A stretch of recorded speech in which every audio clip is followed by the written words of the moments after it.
Túlia. Minha gente, meu boa tarde aí para todos.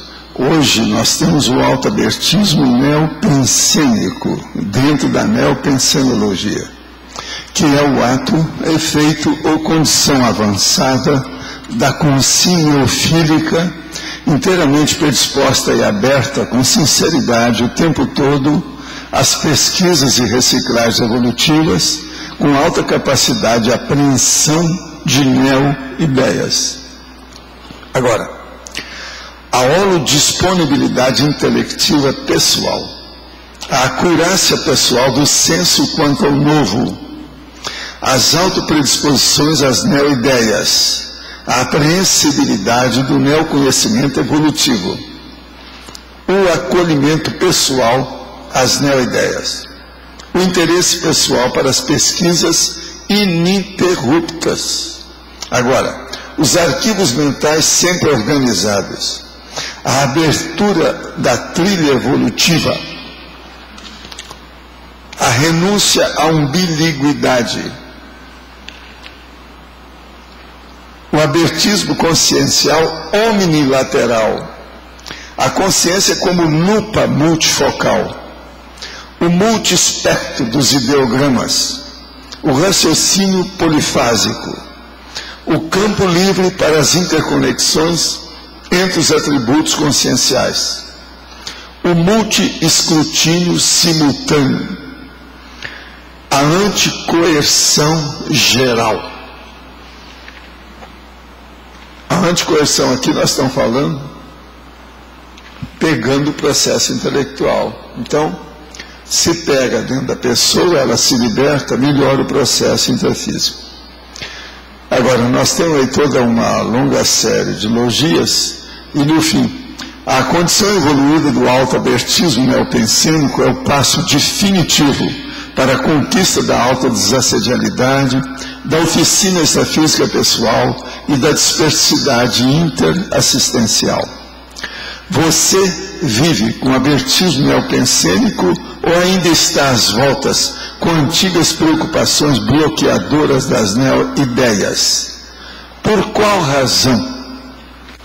Agora, eu quero dizer para vocês que tem uma série dessas entradas aqui, desses verbetes, esse aqui é um deles, que é para a gente conseguir chegar na dispersidade, para melhorar a TENEPS, para alcançar, por exemplo, a possibilidade do macrosoma e outras coisas mais.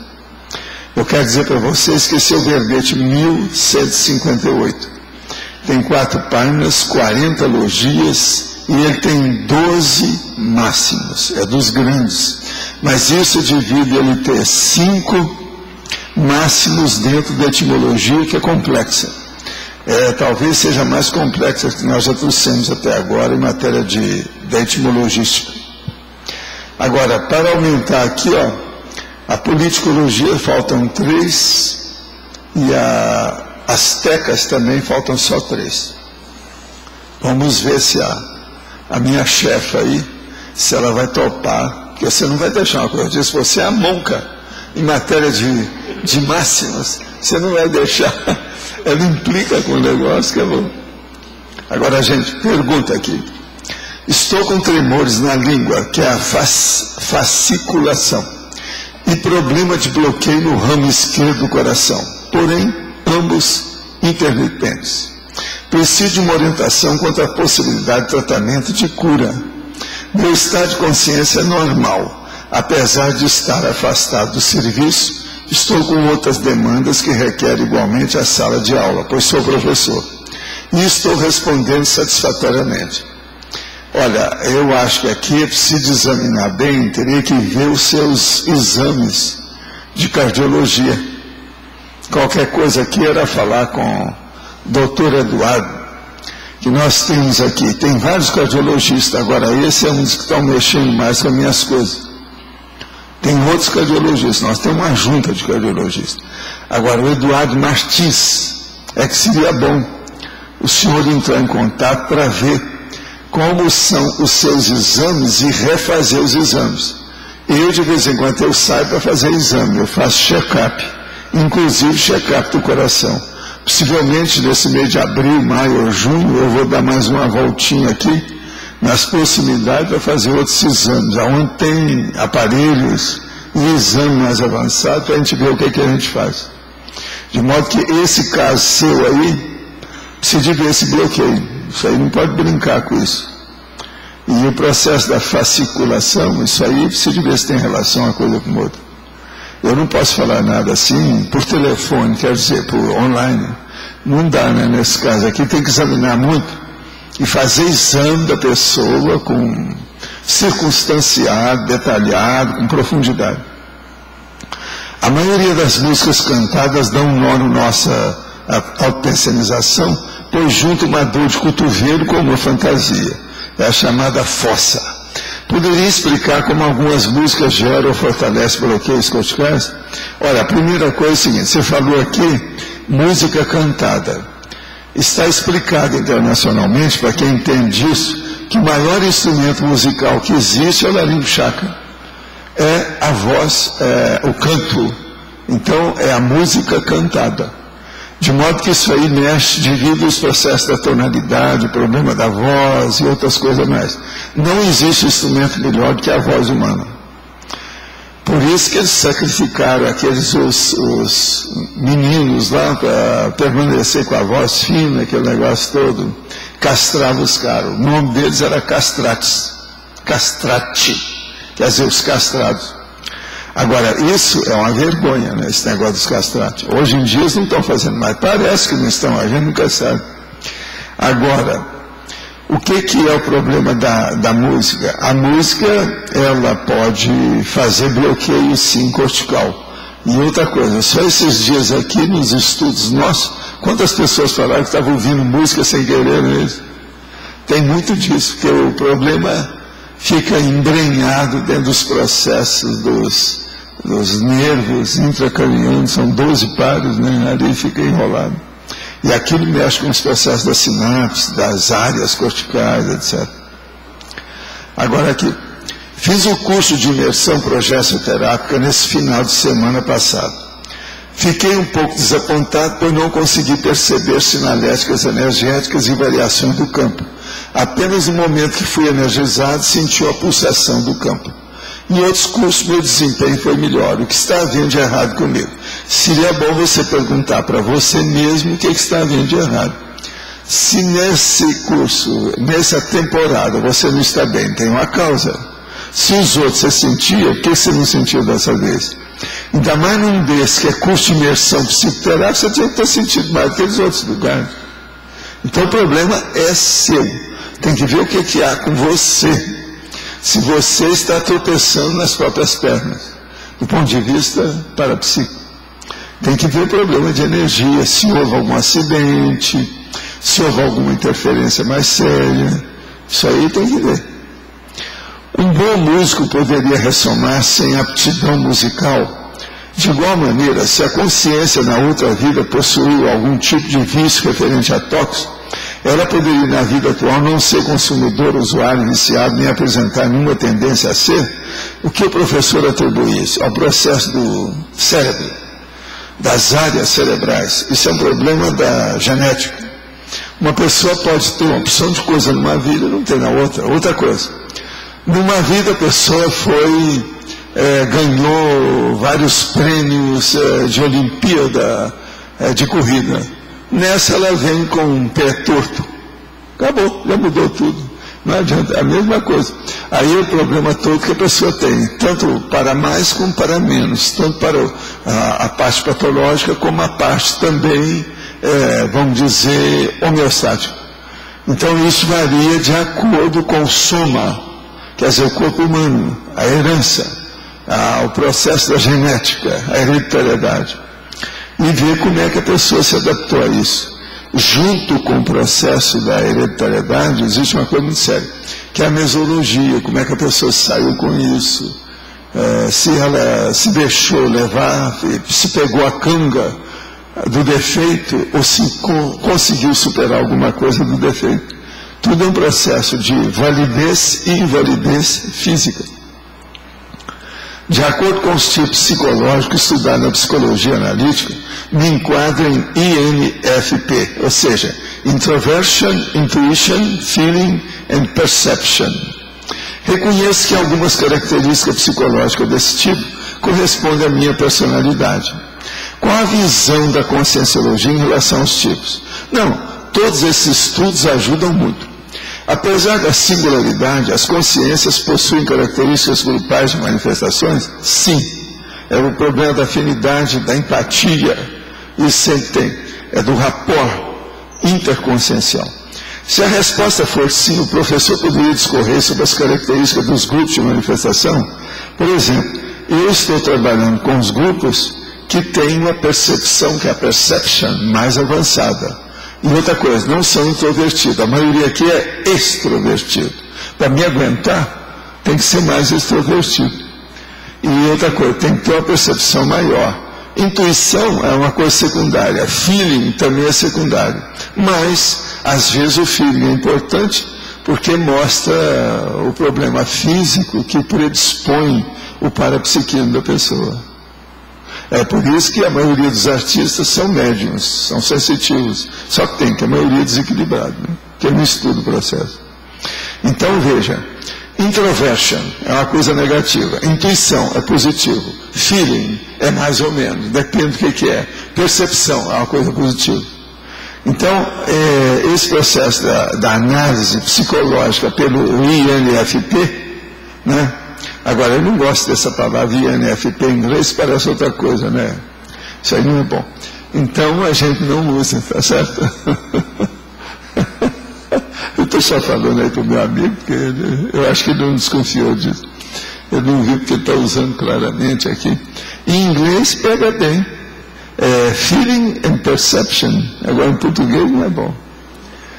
Agora, gente, eu tenho que falar tudo por causa do processo da conformática. Nós não estudamos tudo, a forma e o conteúdo. Agora, eu queria falar uma coisa para vocês sobre assédio. O assédio sobre a consciência, já vivenciando a dispersidade, é sempre um elogio paradoxal, pois deriva das condições, vamos dizer, elevadas e sadias das energias conscienciais pessoais.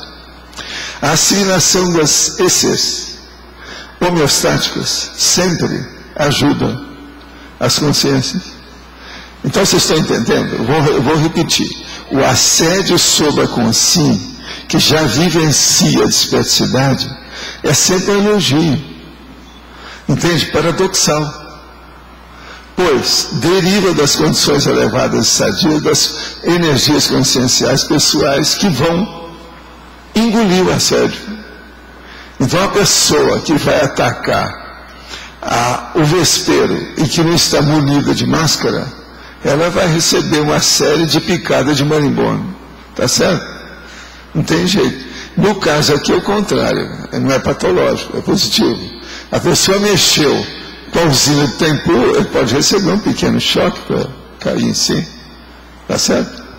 Então, na questão do desassediado permanente total, mexer com ele não é um bom negócio se a pessoa está mal intencionada. Ele pode ser encapsulado. Vocês estão entendendo o que eu quero dizer? É um problema paradoxal. Mas veja, lá no fundo tem um aspecto interassistencial muito grande. Então, por exemplo, uma coisa séria. A pessoa, o ser desperta, ele pode começar vamos dizer, a se expor em certos ambientes para poder fazer assistência. É como se ele fosse um chamariz, como se ele fosse o chamarisco, vocês estão entendendo, né? É como se ele fosse o pega-pega, né? A ratoeira, mas para ajudar. Ele não vai matar ninguém, mas pelo menos encapsula, faz alguma coisa, ajuda. Vocês estão entendendo, né? O que eu quero dizer? Agora veja, isso aí é o tipo da assistência paradoxal.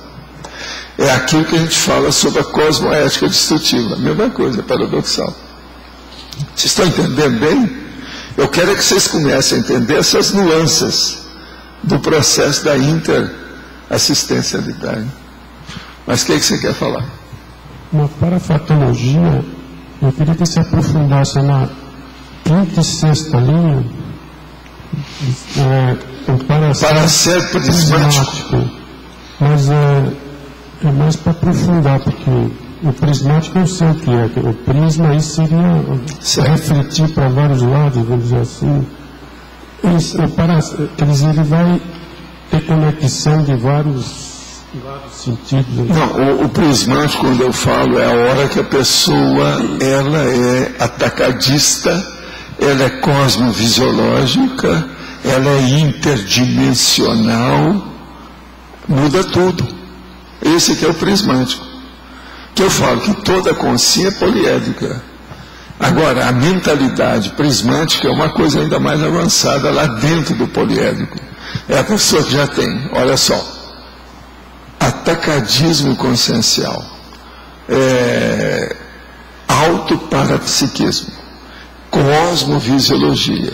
Se a pessoa tiver cosmoconsciencialidade, é o processo da evolução do serenão, ele já tem isso tudo.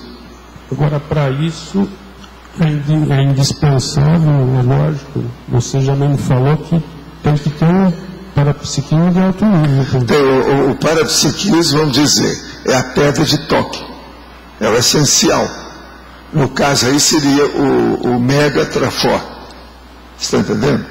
Mas veja bem, uma pessoa pode ter cosmovisão e ser bem já acima da mediocridade, do vulgar.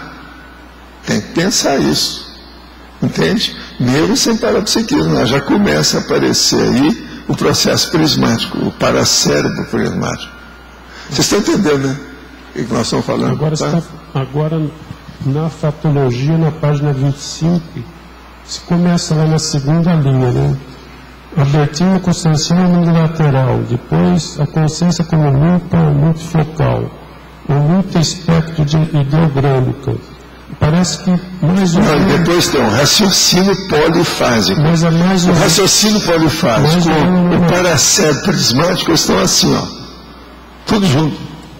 E aí, com poliédrica, raciocínio omnilateral e paracérebro prismático se equivalem até um certo ponto. Mas veja, a coisa mais séria é se tem isso que ele lembrou, que é o processo do poliparapsiquismo, que é o que não está escrito aqui, é o que estou falando. Mas poliparapsiquismo. Essas que eu falei são todas, não que são iguais, mas semelhantes, né? Pois é, mas agora veja, a partir do processo da dispersidade, esses assuntos começam a aparecer. Eu te pergunto, por que é que dentro da sua, olha só o que eu estou falando, eu não estou falando para você suar, não, nem transpirar, não, mas é a sua filosofia, por que é que nunca falaram nesse processo da consciência unilateral, o processo do paracérebro prismático, a atenção polidividida, o poliparapsiquismo, não tem nada a ver com isso. Agora veja, quando a gente já começa a se interessar pela dispersidade, esses assuntos aparecem naturalmente. Nós não podemos dizer que seja heurística, não é. É um processo de dedução óbvia.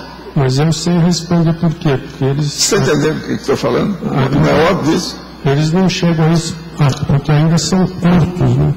Agora, quando você emenda a filosofia a isso, aí é que ela se torna interessante. Mas é interessante, sim. Isso eu também estou de acordo. Muito interessante. Interessante. Professor Valdo. É óbvio, né, amor? Professor. Professor Valdo, aqui na segunda página, na fatologia, de baixo para cima, a 7ª linha, tem aí a criação de receptáculos para as neoideias. O senhor poderia aprofundar um pouco mais isso aí? Como é que é? 3, 6, eu quero ver onde é que está isso. 7ª linha de baixo para cima. Aonde que está isso? Fatologia. A 7ª linha de baixo para cima ou de cima para baixo, ela fica bem no meio. A nutrição informacional? Não, a criação de receptáculos para as neoideias. A 6ª de cima para baixo. O que é isso aqui? A criação de receptáculos para as neoideias. É isso que eu vivo falando aqui, que já tem uma série de verbetes sobre esse assunto. É você se preparar para a euristicologia, para a ideia nova, para a neoverpão, neoconstruto, a neoperspectiva. Tudo que a gente faz é baseado nisso, que é o jeito da pessoa melhorar a situação de tal maneira que o mental soma domine o psicossoma. Entende? Que os seus sentimentos elevados dominem as emoções de bicho. Esse é o caminho. Agora, veja, eu uso também uma palavra que é o conceptáculo. Conceptáculo é mais sério ainda. É você fazer o ninho da concepção. Hoje eu estou usando isso aí em certos empreendedorismo como sendo a incubadora de ideias, a incubadora de gestão ou gestões, a incubadora de empresas, a incubadora de neoconstructos. Isso. Professor, agora, de forma assim, prática, assim, que ações a gente poderia trabalhar para desenvolver isso? É você dar um jeito, se você está querendo ser prático, é você dar um jeito de fazer uma imersão de toda a sua vida, de todos os ambientes seus, pessoais, mentais somáticos. Por exemplo, o meu apartamento, a minha casa, a minha situação, minhas coisas todas, todos eles são mentais somáticos. Agora, tem gatinha lá dentro. Nesse não entende. No entanto, é mental somático também. Então aí, ó, qualquer coisa você conversa ali com essa moça que está acabando de sentar ali, ó, sobre a semiótica, e pergunta para ela toda a sinalética da situação da parasemiologia, do ponto de vista da comunicação e da interação das ideias. Te vira. Doutor te vira e a senhora lá, a doutora te vira. Tá certo? Okay. Vocês têm que se virar dentro desse assunto. Agora, ela está dentro dessa. Pergunta para ela se os ambientes dela estão dentro da semiótica, todos eles. Está vendo? Para ver se o negócio funciona. Agora, tem que fazer a canalização disso, o direcionamento, a convergência. Entende? Eu, por exemplo, estou escrevendo um negócio aí, que eu não sei se você sabe, é sobre conscienciologia. Então, o que se passa? Aonde que eu tenho meus trabalhos mais sérios, e eu tenho livro de conscienciologia comigo. Uma boa parte deles são meus mesmo, que eu mesmo fiz. Mas, de vez em quando, eu tenho que fazer uma consulta. Você está entendendo? Então, eu tenho que ter ali. Lá em casa, tem esses livros em 4 lugares diferentes. 3 para mim, e 2 para mim e 2 para a Graça. Em locais diferentes. Vai ficar fácil. Aqui na tecnologia, logo abaixo aí no detalhismo, tem a técnica da autopensionização avançada. Sim. Autopensionização avançada. Nós estivemos falando isso ontem aqui com todos os dados. É justamente aquilo. Você esteve aqui ontem? Não, ontem não. Então, que tal você, dá uma olhada na sua condição de retardatário de 24 horas, pegar o verbete e examinar isso? Eu acho que vai ajudar. Pode falar. Professor, eu vi que em vários momentos aqui no verbete o senhor fala sobre uma condição assim, da pessoa ter o espaço mental, que ela vai conquistar uma questão. É o mais importante. Mental, né? E também aí, em paralelo, assim, o que dificulta? Que aí, no caso, seria assim, os entulhos da triangulocadores, lá na questologia. O que é o assunto? Não é autoabertismo? Você está abrindo o quê? Espaço. Abrindo espaço. Espaço mental. Eu tenho que estar falando nisso. Entendi. Se não tiver espaço, não há abertura. Abertura significa o quê? Aumento do calibre, da calibragem. Está entendendo? Entendi. O problema é todo esse. Pegando essa parte, por exemplo, da questionologia, o senhor fala lá, se a pessoa ainda está às voltas com as antigas preocupações bloqueadoras das neoideias. Sim. Essas preocupações seriam o quê? De qual? Só matizes emocionais? Muita gente aqui ainda está nessa, você sabe disso. Mas você poderia dar alguns exemplos, assim, de ordem emocional, seria mais? A maioria tem problemas emocionais. Aqueles que saem da emoção, eles têm problema, por exemplo, às vezes de inibição. Por exemplo, um complexo intelectual com o processo de escrever. Tem um monte de gente aqui que ainda está sofrendo com isso. Eles às vezes fizeram até livros há muito tempo, na época que escreviam em papiro. Mas eles passaram algumas vidas sem mexer com nada, ficaram encruados. Encruados. Sabe o que é encruar? Então agora eu precisava de dar um jeito de sair, fazer a fênix, fazer a exumação da sua personalidade. Então essas coisas existem, isso aí tem o problema mais sério que a gente pensa. Esse é o pior que tem. É a hora que a pessoa tem o complexo de inferioridade intelectual. Entende?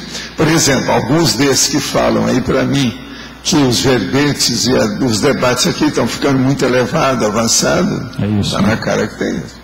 Com certeza. Tem alguma coisa. Mas veja, às vezes a pessoa ela está trabalhando num processo que é apenas de habilidade manual, um problema cerebelar, um processo de operariado, trabalho braçal. Outro está trabalhando até em processo de gestão, de empreendedorismo, uma empresa grande, uma rede grandona que ele tem que estar administrando aquilo. Mas falta a parte intelectual, porque aquilo tudo já está assentado.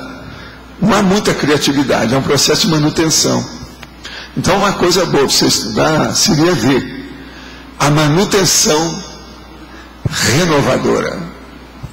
É um paradoxo. Você está entendendo? Eu, por exemplo, eu faço a manutenção renovadora.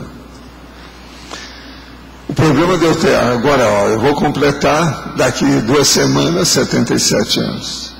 E eu estou com esse negócio, estou trabalhando com isso sem parar, com todos os acidentes, doença e processo todo. Eu estou mantendo alguma coisa comigo, senão não teria chegado aqui. Então, nesse aspecto, eu sou uma boa cobaia para você estudar. Uma boa cobaia do ponto de vista do estudo. Não é que eu tenho uma qualidade de cobaia boa. Eu não sou macaco rezo, eu sou apenas ratinho do laboratório. Agora, macaco rezo seria ali, ó. Lindo. E esse já é macaco rezo. Entende? Mas essa função da manutenção renovadora é essa situação que você faz as mesmas coisas várias durante um longo período, mas sempre acrescentando alguma coisa nova, uma nova abordagem. Sempre, por causa do processo da lei do retorno, né? O giro, você está entendendo? A espiral evolutiva. Você sempre tem que estar acrescentando alguma coisa. Você não pode estar repetindo baldadamente. Olha a palavra que eu estou usando, baldadamente. Quer dizer, baldado. Você perder seu tempo. Isso não adianta. Agora outra coisa dentro dessa linha, assim, como é que o senhor vê assim, aquela condição da pessoa superar as necessidades básicas para a pessoa poder entrar no nível de pesquisa mais superar as necessidades básicas não tem nenhum mérito. Isso todo mundo já é obrigado a fazer isso, porque já teve milhares de vidas nesse sentido. Não é por aí. Mas isso o problema é ultrapassar a mediocridade, o comum, a mediania. Isso que eu chamo da robotização existencial. É isso aqui que precisa. Agora aqui, a maioria já está fazendo isso. Você pode pegar, e alguns que estão na base de 55% ainda, estão perto, né? Porque 50% é a mediocridade. Agora, 55%, ainda tem gente ainda que está ainda... Está difícil de dar a partida, entende? E o negócio não pega, porque estão usando ainda álcool. Sai muita fumaça, faz muito barulho, mas não deslancha. Pouca potência. Entende? Na fatologia, na página 25, sim, a primeira linha, né? Podia falar um pouquinho de autodesrepressão generalizada, junto também com a anticoerção geral. A autodesrepressão é generalizada. E junto com o que você quer? Na penúltima linha, a anticoerção geral. A anticoerção geral, sim. O problema todo é o seguinte: a autodesrepressão é quando você começa a ficar solta. Do ponto de vista, principalmente, começa o processo da autopensanização. Você se solta. Então você já não tem mais nada, já não há um quarto, você escondeu as coisas que está com a chave escondida, tudo seu está aberto, você já está caminhando para acabar com a parede, a porta e a janela. Ou seja, acabar com a janela, a porta e a parede, falando certo. Você está entendendo? Então você devassou tudo, você vive ao ar livre, você está no outdoor permanentemente. Entendeu? E outra coisa, você já não admite mais o horizonte, porque depois do horizonte sempre tem outro. Então você enfrentou o cosmos. Isso é que é o autoenfrentamento do cosmos. Você está entendendo? É a hora que você saiu. É o problema da centrífugo. Sai de você para o cosmos. Então você já começa a estudar o fluxo do cosmos. É aquilo que eu estou falando da dispersidade. É a mesma coisa aí dentro. Então isso é a autorepressão generalizada. Então, por exemplo, você não tem nada que você esconde. Você não põe nada debaixo do tapete. Tudo seu há uma explicitude permanente e, vamos dizer, onipresente. Por todo lado ela está lá. Agora, a anticoerção geral é a hora que você conseguiu escapar, junto com esse abertismo, de toda a coerção, de toda a canga. Então, por exemplo, essas cangas sociais que nós temos, você já superou isso. Então, por exemplo, a canga da profissão, a canga do clube, a canga da família, entende? A canga propriamente social, que o povo gosta na psicologia de chamar escoleira social do ego. Então você já se abriu. Eu, por exemplo, tem gente que vive aqui e fala que às vezes eu sou uma pessoa até um pouco desbocada, mas eles não entendem que isso é o abertismo consciencial. Eu exponho a coisa e explico o que é, o que presta, o que não presta. Falo da coisa ruim e falo assim, vamos evitar. Falo da coisa boa e falo assim, vamos imitar. Uma coisa é evitar, outra coisa é imitar. Então, isso tudo é o abertismo e é a anticoerção generalizada também. Então aqui, ó, anticoerção generalizada e, no caso, o processo da autodesrepressão. Uma é sua, a outra é do outro. A autodesrepressão é um processo seu. Está entendendo? Agora, a coerção é um processo de fora para dentro. Essa sua, a primeira, eu vou repetir agora para você entender bem, fazendo um resumo. A autodesrepressão generalizada é centrífuga, é você para o cosmos. Agora, a outra, anticoerção geral ou generalizada, é de fora para dentro de você. Ela é centrípeta. Entendeu? O centro está fora de você. A outra, o centro está dentro de você. Entendeu isso? Sim. O abertismo tem esses dois jogos. Se a pessoa pensar, ela vai entender tudo. E eu, por exemplo, poderia pegar isso aqui e colocar isso, né, nas interações, uma opção de coisa. Se você quiser, você pode pôr. Pode pôr na interação que explica às vezes mais até a coisa que está aí. Professor, continuando só o que ela falou da anticoerção geral, o senhor falou também que melhora o problema intelectual. Sim. No início. Eu queria saber como é que isso, se no caso, a desrepressão, ela também vai melhorar o processo intelectual? Sim, porque a pessoa começa a se expor mais, ela se apresenta, vê o que tem, ela vai falar sobre os dicionários cerebrais que ela tem, ela vai desenvolver. Entende? Se houver um processo de emoção reprimindo a pessoa, ela não desenvolve intelectualmente. Todo mundo sabe disso. É isso que a igreja criava o povo e ainda cria até hoje. Olha o que é que o Papa falou. Ele é contra a camisinha igual o outro Papa. Quer dizer, todo mundo, o mundo inteiro está contra ele atualmente. A Igreja Católica está ficando muito antipatizada por causa dessas coisas desse Papa. Mas o Papa, é ele que cuidava do processo da Inquisição da Igreja, né? Esse Papa atual. Quando ele era cardeal, ele que era o chefe da Inquisição. Então, esse povo estava fazendo já excomunhão no Brasil, os caras. Então, esses são os conservadores, são os jurássicos. Todo esse povo da Igreja Católica atual, esses que estão mandando, são todos dinossauros, brontossauros. Está entendendo? Todo mundo está com cada condição precária. O Papa, ele está nessa. Então ele não prepara o avertido, porque ele é super conservador. E ele acha que é assim que ele vai manter a igreja. Agora, dentro da própria igreja tem gente contra ele. Então, a porção de gente no Brasil está passando para os evangélicos. Que os evangélicos estão facilitando mais, se abrem mais, estão fazendo concessão. Agora, a igreja, ele chegar num ponto de excessivo conservantismo, está errado. Então, isso tudo é um processo. Como é que esse povo vai melhorar? Vai demorar mais ainda. Eles estão piorando em vez de melhorar. Tanto a repressão como, no caso, a coerção, ela é permitida pela própria pessoa, né? A pessoa que tem Não, ela não é permitida. É a pessoa que não consegue sair dessa. Por quê? A família, efeitos disso e daquilo, o processo da família nuclear às vezes é terrível. Como é que faz? A mãe é fanática de coroinha, daquelas que coloca aqueles troços você está entendendo? Daquela sociedade da igreja. O pai é do Opus Dei. O filho está querendo escapar daquilo, é um problemão.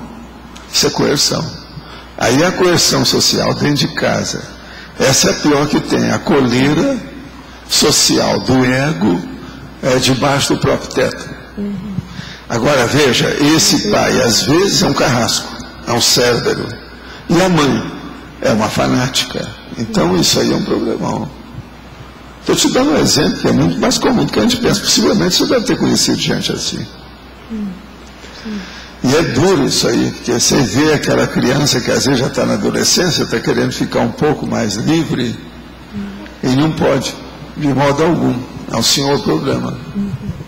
Agora, os pais têm que ver o limite, mas têm que estabelecer limites, sempre. Não há dúvida. Agora, o processo é esse limite não ser de carrasco, não ser de cérebro, não ser tirânico, não ser excessivo, draconiano. Isso é que tem que ser evitado. Além do processo familiar, mesmo se a pessoa não sofreu algo familiar nesse sentido, pode também ocorrer da falta do estímulo para dentro da sociedade, para se disciplinar, a coerção da própria escola. Pode influir, sim. O problema é a gente desreprimir todo mundo, se for possível, ajudar a desrepressão, todo lado. Entendeu? A vida moderna é boa porque a desrepressão nunca foi tão alta, devido à democracia que nós temos. Esse liberalismo, neoliberalismo que o povo fala, mas isso é uma bênção, querendo ou não, já ajudou muito. Se não fosse isso, eu não estaria falando aí 60 anos desses assuntos que eu falo do jeito que estava aí. Mas, Valdo, ainda em cima da autodesrepressão, a tendência, quando a gente quer explicitar as coisas, assim, né, há uma coerção para que isso não aconteça, né? Sempre vem alguém dizendo... Não é isso não. Aí existe o processo do neo.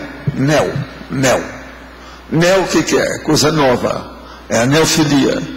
Toda ideia nova tem uma força contrária, quase sempre maior, enorme, como é que é em matemática, aquele negócio da força contrária, que vem diretamente, frontalmente contra aquela ideia.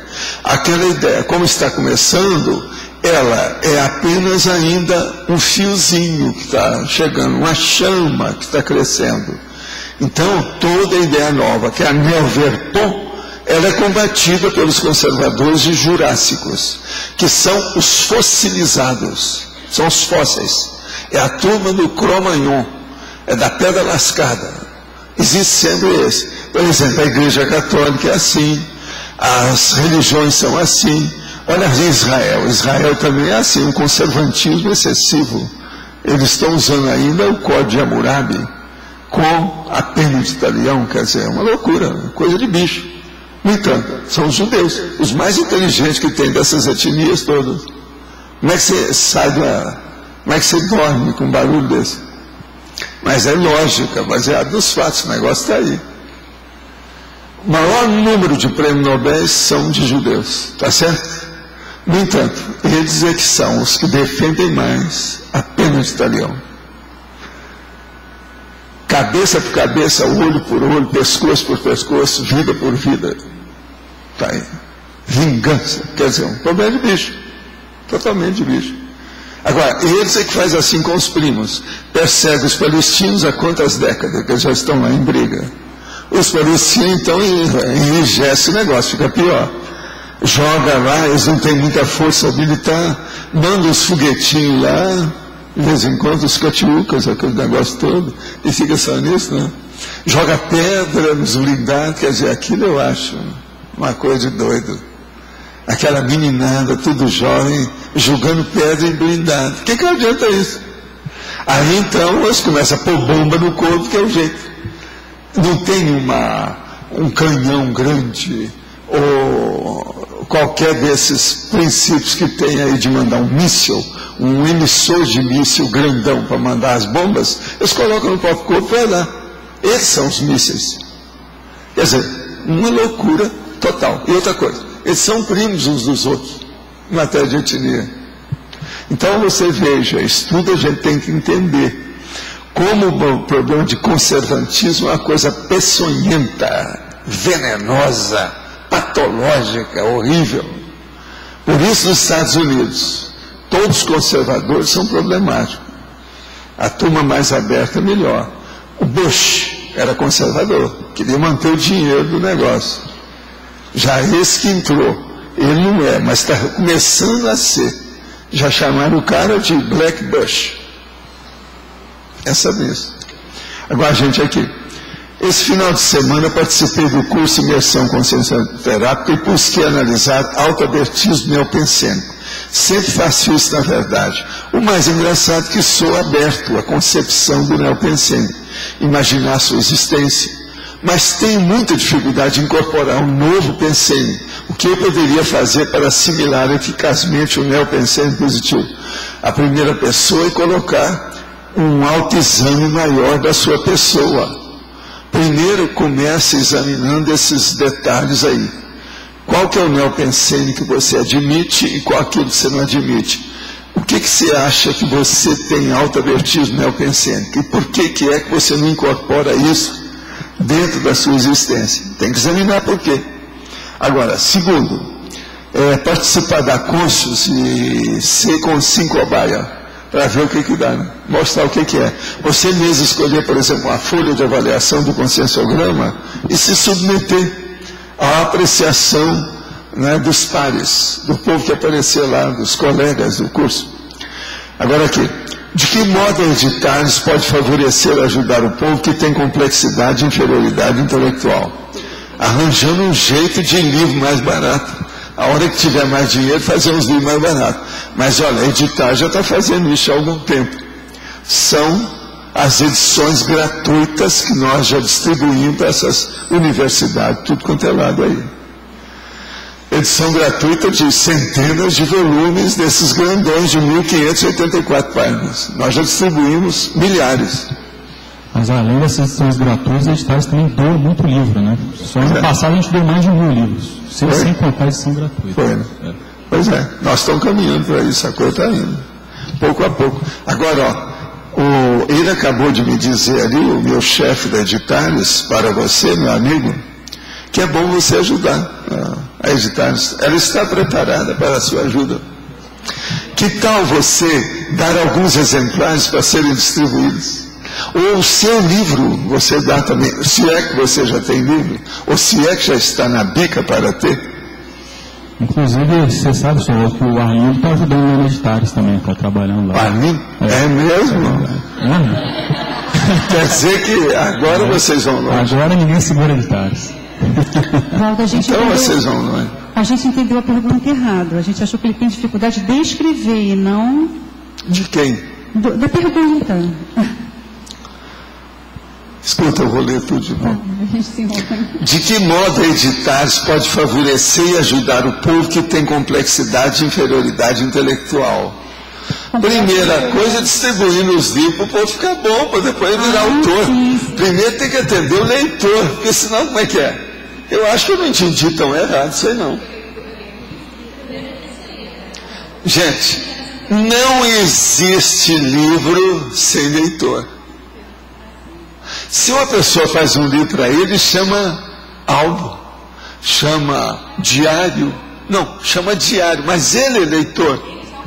ele já é o primeiro leitor único, como a gente chama, porque é falta de educação você vê os diários dos outros, né? Sem a pessoa mostrar. É igualzinho uma carta pessoal, você não vai abrir, né? Isso é falta de educação. Então, o que há? Agora, ó, a gente pode falar também que o ideal, aí agora fazendo um adendo em homenagem a você, o ideal seria que essas pessoas participassem da formação de autores, que elas então ficam vacinadas. Mas ele já está sabendo disso, quem perguntou? Sabe quem é que perguntou? Foi o Cláudio Monteiro. Eu estou abrindo o jogo, já que vocês estão querendo saber. Está escrevendo. Fala. Valdo, naquela hora que eu perguntei, eu ia perguntar, essa terceira também da página 25, dentre aquelas lá que eu... o multiespectro dos ideogramas. Os ideogramas. O que eu entendo de ideograma... Esse aí que você implicou desde esse é um símbolo não fonético, exemplo do o ideograma você pode pegar como sendo a unidade do processo da ideia. A unidade ideática, ou ideológica, ou ideativa. Olha só as palavras que eu estou usando. Isso é ideograma. Então, veja... É um problema de palavra, é um problema de conceito, é um processo de conceito, é um problema de construto, tudo é ideograma. Pelo que eu entendo, um ideograma, você pega um ideograma chinês, ele significa várias coisas. Sei, mas por exemplo, ele escreve assim, ai, é ideograma, ai. Ninguém pode falar que não seja. Mas aqui está no... O formato da letra já é um ideograma. Mas é que o ideograma ele significa várias coisas, é por isso que está aqui. É. Agora, aqui está no sentido não, figurado. Aqui, ó, eu estou falando um negócio que é o pior que tem. O multiespectro dos ideogramas. Pelo seguinte, olha a dificuldade que eu tenho aqui para fazer a maioria da turma aí pensar de uma maneira abrangente. Arranjo a palavra e não pode sair daquela, tem que ficar aquela. E eu quero usar outras. Eu acabei de usar, olha aqui, ó. Ideológico, ideativo, entende? Ideático, tudo é mais ou menos. Ideograma, tudo é mais ou menos. É isso que eu quero, que todo mundo, para alcançar uma cosvisão. Senão a pessoa não chega lá. Eu estou gostando porque você usou várias palavras. Não é isso. Aqui tem um golpe também nessa história. Tem coisa que eu coloquei mais ou menos parecido e com aproximação simples, mas distanciado um do outro.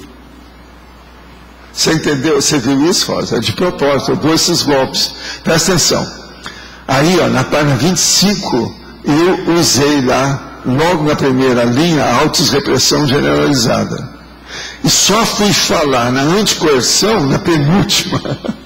Tem a ver, mas isso é de propósito, é aquilo que você está falando.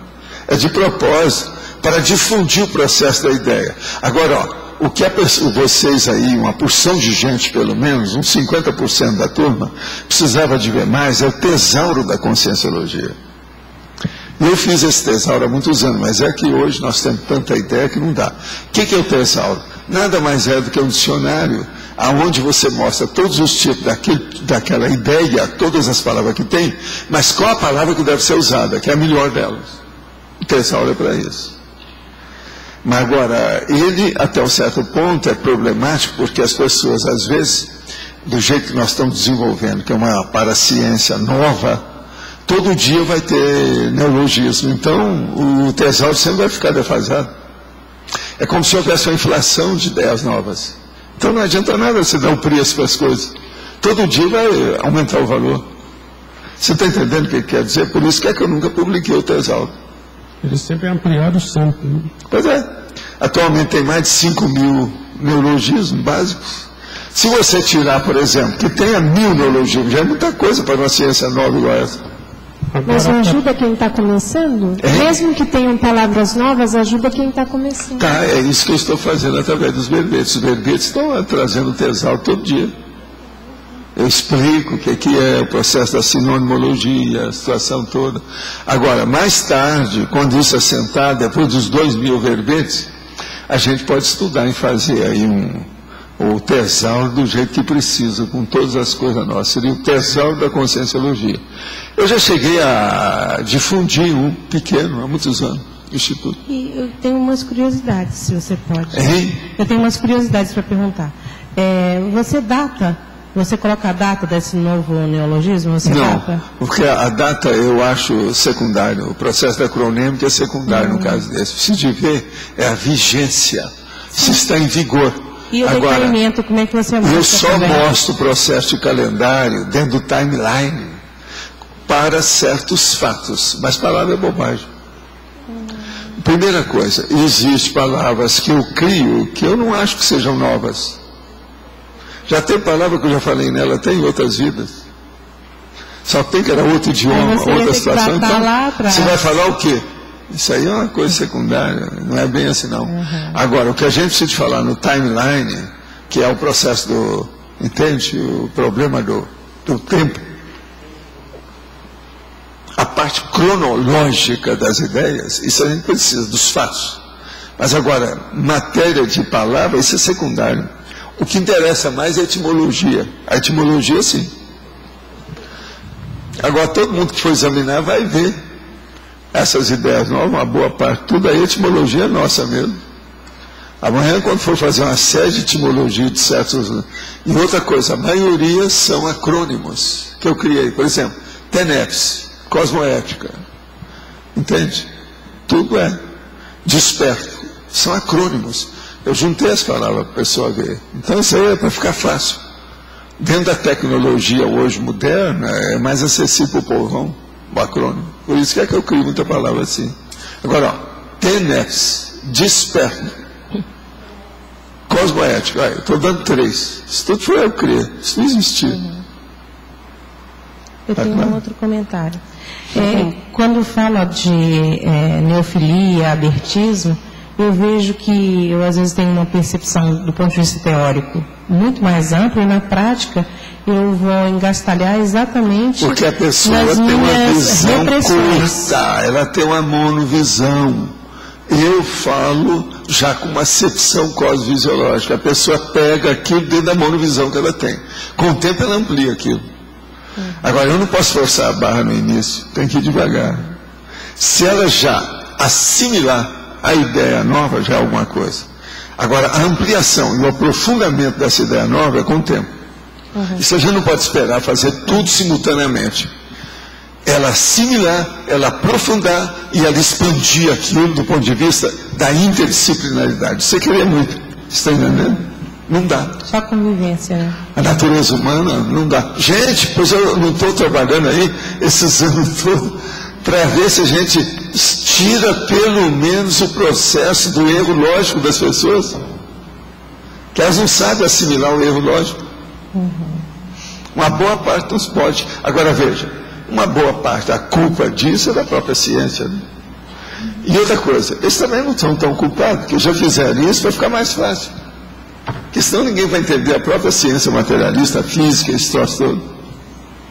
Isso também desse tema filiologia, o neofilismo cosmovisiológico, na página a filiologia, a neofilia, a xenofilia, tal, o neofilismo cosmovisiológico, é isso aí. Isso aí é o resumo. Agora, ó, eu coloquei depois do 7, você viu? Que 7?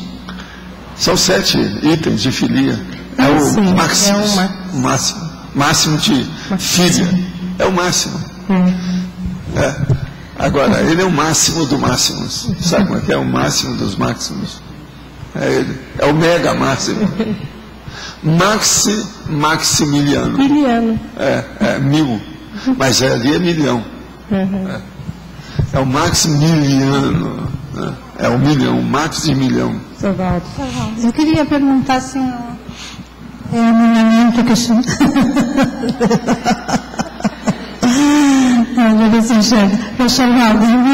eu queria entender melhor a questão da cosmovisiologia, como o senhor falou hoje para a Linda ali, que mesmo sem parapsiquismo, a pessoa desenvolve a cosmovisiologia. Eu queria entender... Ela começa a desenvolver, ela não desenvolve assim, madura, profissional, amplo, não.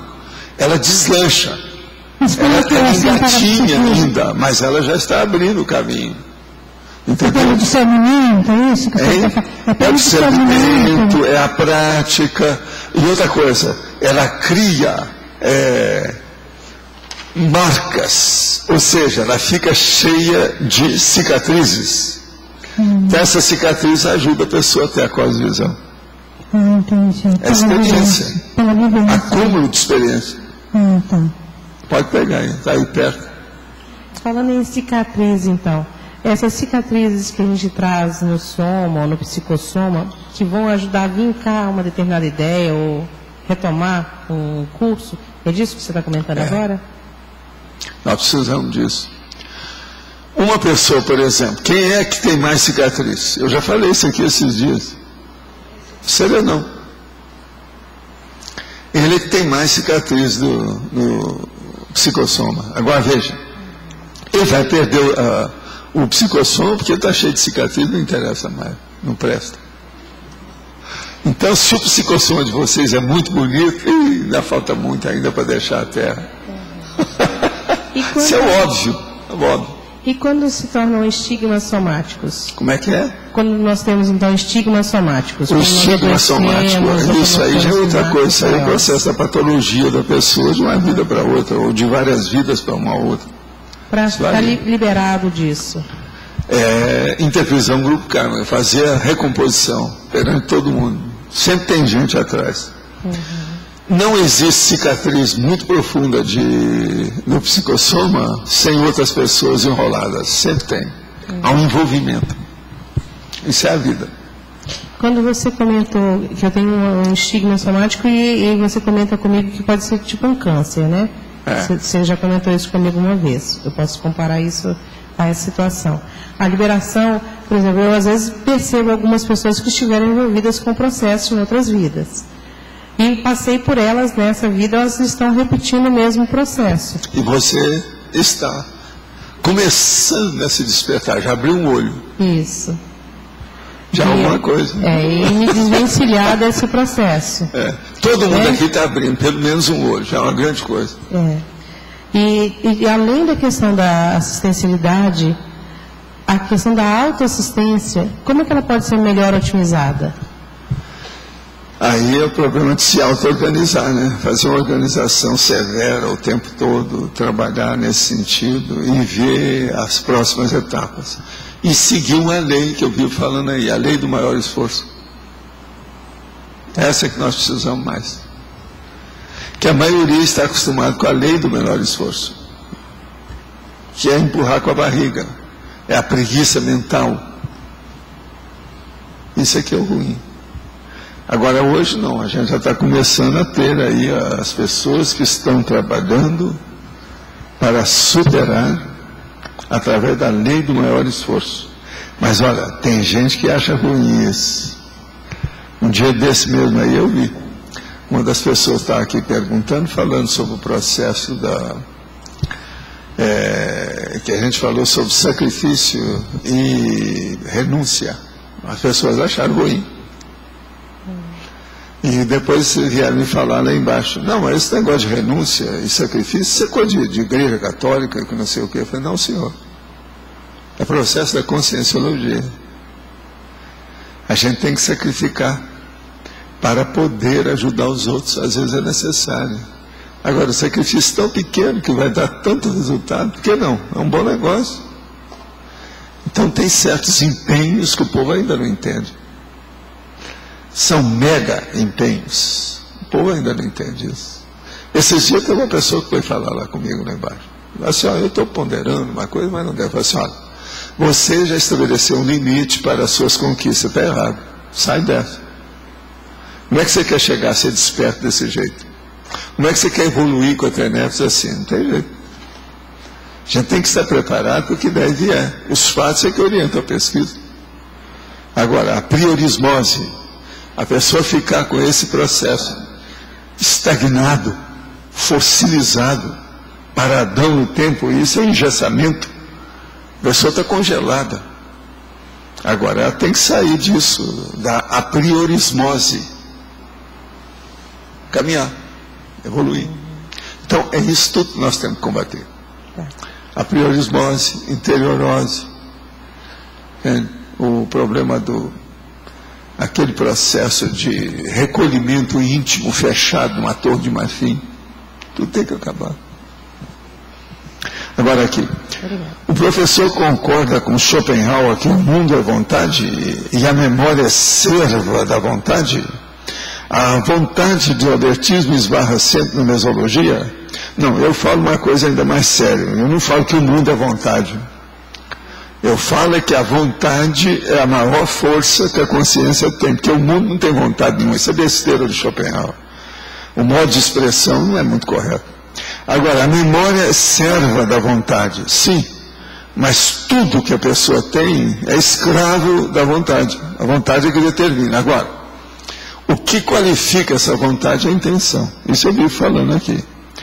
Agora, a vontade de abertismo esbarra sempre na mesologia, sempre vai ter problema sim. Se o abertismo é o nosso, por exemplo, da conscienciologia, vai sempre esbarrar no que está aí. Por quê? Porque a conscienciologia é um pouquinho mais avançada do que a média que está aí. Então vai sempre esbarrar, não tem jeito. Qual o tipo ideal para um conscienciólogo? Eu já falei nisso, já escrevi muito sobre esse aspecto. É o cientista cosmoético, pesquisador cosmoético. É esse que é o caminho. Qual a melhor forma de manifestação nesse estágio evolutivo? Trabalhar e escrever um livro, se for possível, uma obra-prima. Isso aqui é o ideal. Eu tenho que falar aqui mais uma vez, as pessoas estão perguntando. Ontem o senhor fez o arco voltaico em mim e disse que me deram uma enxaguada. O senhor sabe por quê? Se lembra como foi? Olha, a pessoa está perguntando que agora a gente pode falar que ninguém vai saber quem é, né? Isso aqui é golpe. É lógico, é uma moça. Tinha que ser uma mulher, que isso aqui é técnica feminina total. É da dissimulação. Uma dissimulação pública essa. Mas isso aqui é a camuflagem. A camuflagem é essa. Aqui, ó. O caso todo é o seguinte: deram a enxaguada porque havia do seu lado direito, no seu caso, do lado direito, começando perto do fronto aqui, ó, para ir até aqui embaixo, até lá no occipital, havia uma carga violenta de energia na história. Eles limparam tudo, logo que limpou, então começou a limpar mais, aí deu para o corpo todo, foi até embaixo. Mexeu no seu corpo todo, foi por isso que foi enxaguado.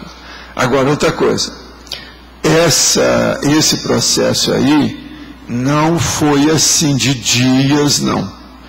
Isso já vinha, a meu ver, pelo jeito do processo, o enraizamento, já tinha mais de ano. Num caso desse, às vezes, para consertar, às vezes a gente faz 3, 4 arcos voltaicos. Aqui nós estamos fazendo tudo num só. Então, numa situação dessa, tem que enxaguar a pessoa mesmo, tem que fazer uma coisa mais forte. Agora, esse enxágue, esse enxaguamento, é a hora que pega todos os chakras da pessoa, os órgãos e sistema do corpo no fim, para não ficar nenhum reliquo, nenhuma consequência, nenhuma expressão de vestígio do processo. Agora, ó, uma coisa séria, precisa de saber se você melhorou.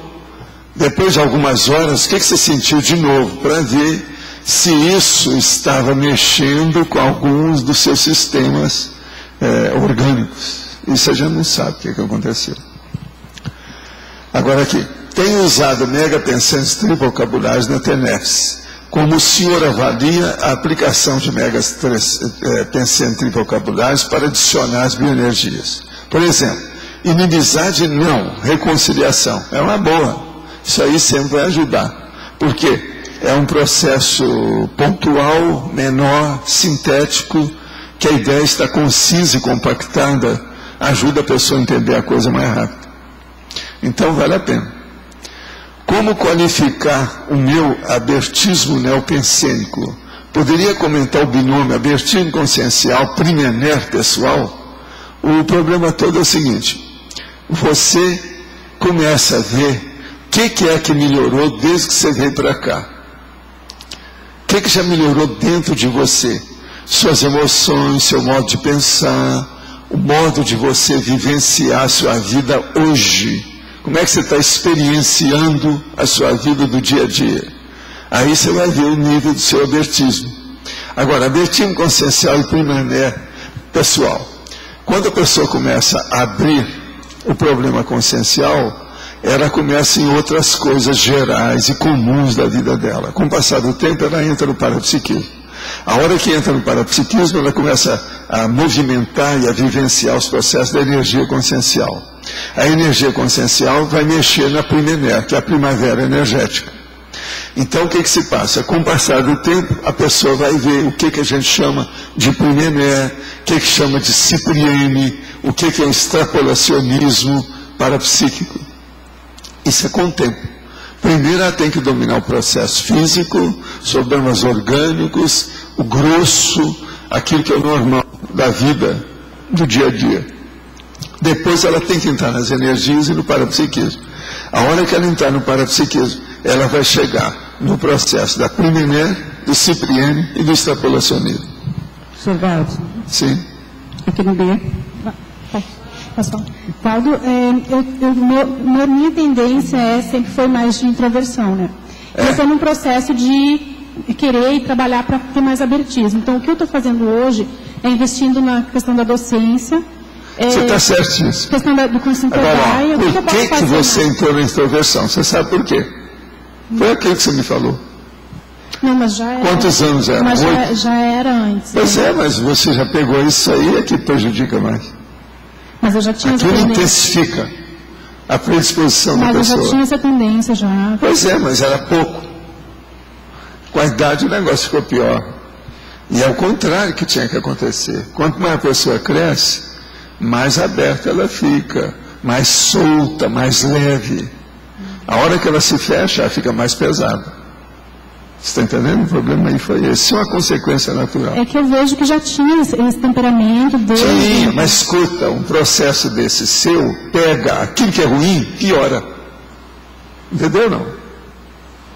Agora, você superou isso tudo. Eu não acho que agora você tem mais nada disso. Isso tudo já acabou. Entendi.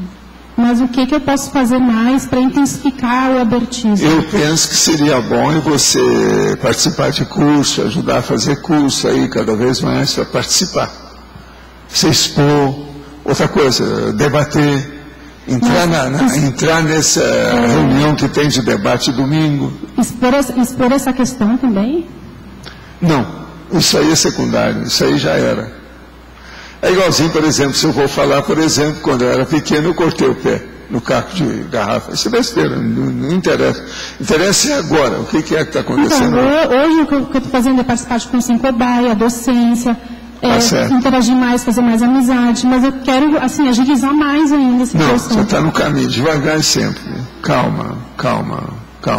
Aí é o que a gente fala. Primeiro, ego-karma e depois grupo karma. Senão não vai. No fim, você vai chegar no polikarma. Mas calma, sabe? Precisa ter uma akarmia. Senão não vai, não. É o jeito. Você está no caminho, está tudo certo, não tem nada. Ela já participou do Consim, já vocês? Ela é fora de série. Ela melhorou muito. Ela era uma estátua. Era até bonita a estátua. Mas agora não, é uma estátua que voltou à vida. Ela voltou à vida agora. Mas olha, quem é que estava? É você? Com relação à questão do arco, eu lembro que nos primeiros que tiveram, o senhor comentou assim, a pessoa que vem, ela vem para receber, né? Aí no momento, ontem, quando o senhor for comentar, o senhor falou, muita gente aqui doou energia. O que eu quero saber é o seguinte, mesmo que a pessoa lucidamente não esteja consciente que está doando, ela está fazendo uma doação? Não é bem assim não, vamos entender aqui. Vamos supor, não é o seu caso, não tem nada que ver, mas eu estou só te mostrando para ver como uma coisa é mais complexa.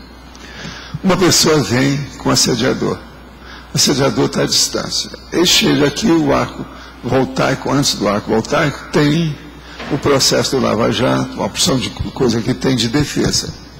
Agora, na hora que a pessoa chega no arco voltaico e limpou, você está entendendo? Pode ser atingido aquele assediador, que ele não vai conseguir fazer mais o plug, a tomada, ele não vai ligar, a simbiose não vai ser feita. Você entendeu? o simbionte. Sabe o que é simbionte? Que é o pé que entra no meio da simbiose, que segura a pessoa. É o plug, a tomada. Então, nesse ponto, já não pega mais a tomada. Então, pode trazer.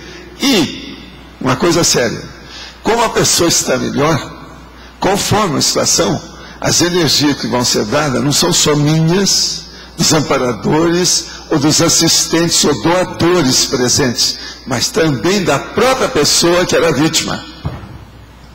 Acapite? Com isso você vai começar a entender isso tudo aí que eu estou mostrando. Então veja, a coisa melhor que tem é o possesso que começa a ajudar o possessor. Isso é assim, como se fala, a redenção, como o povo chama. A redenção.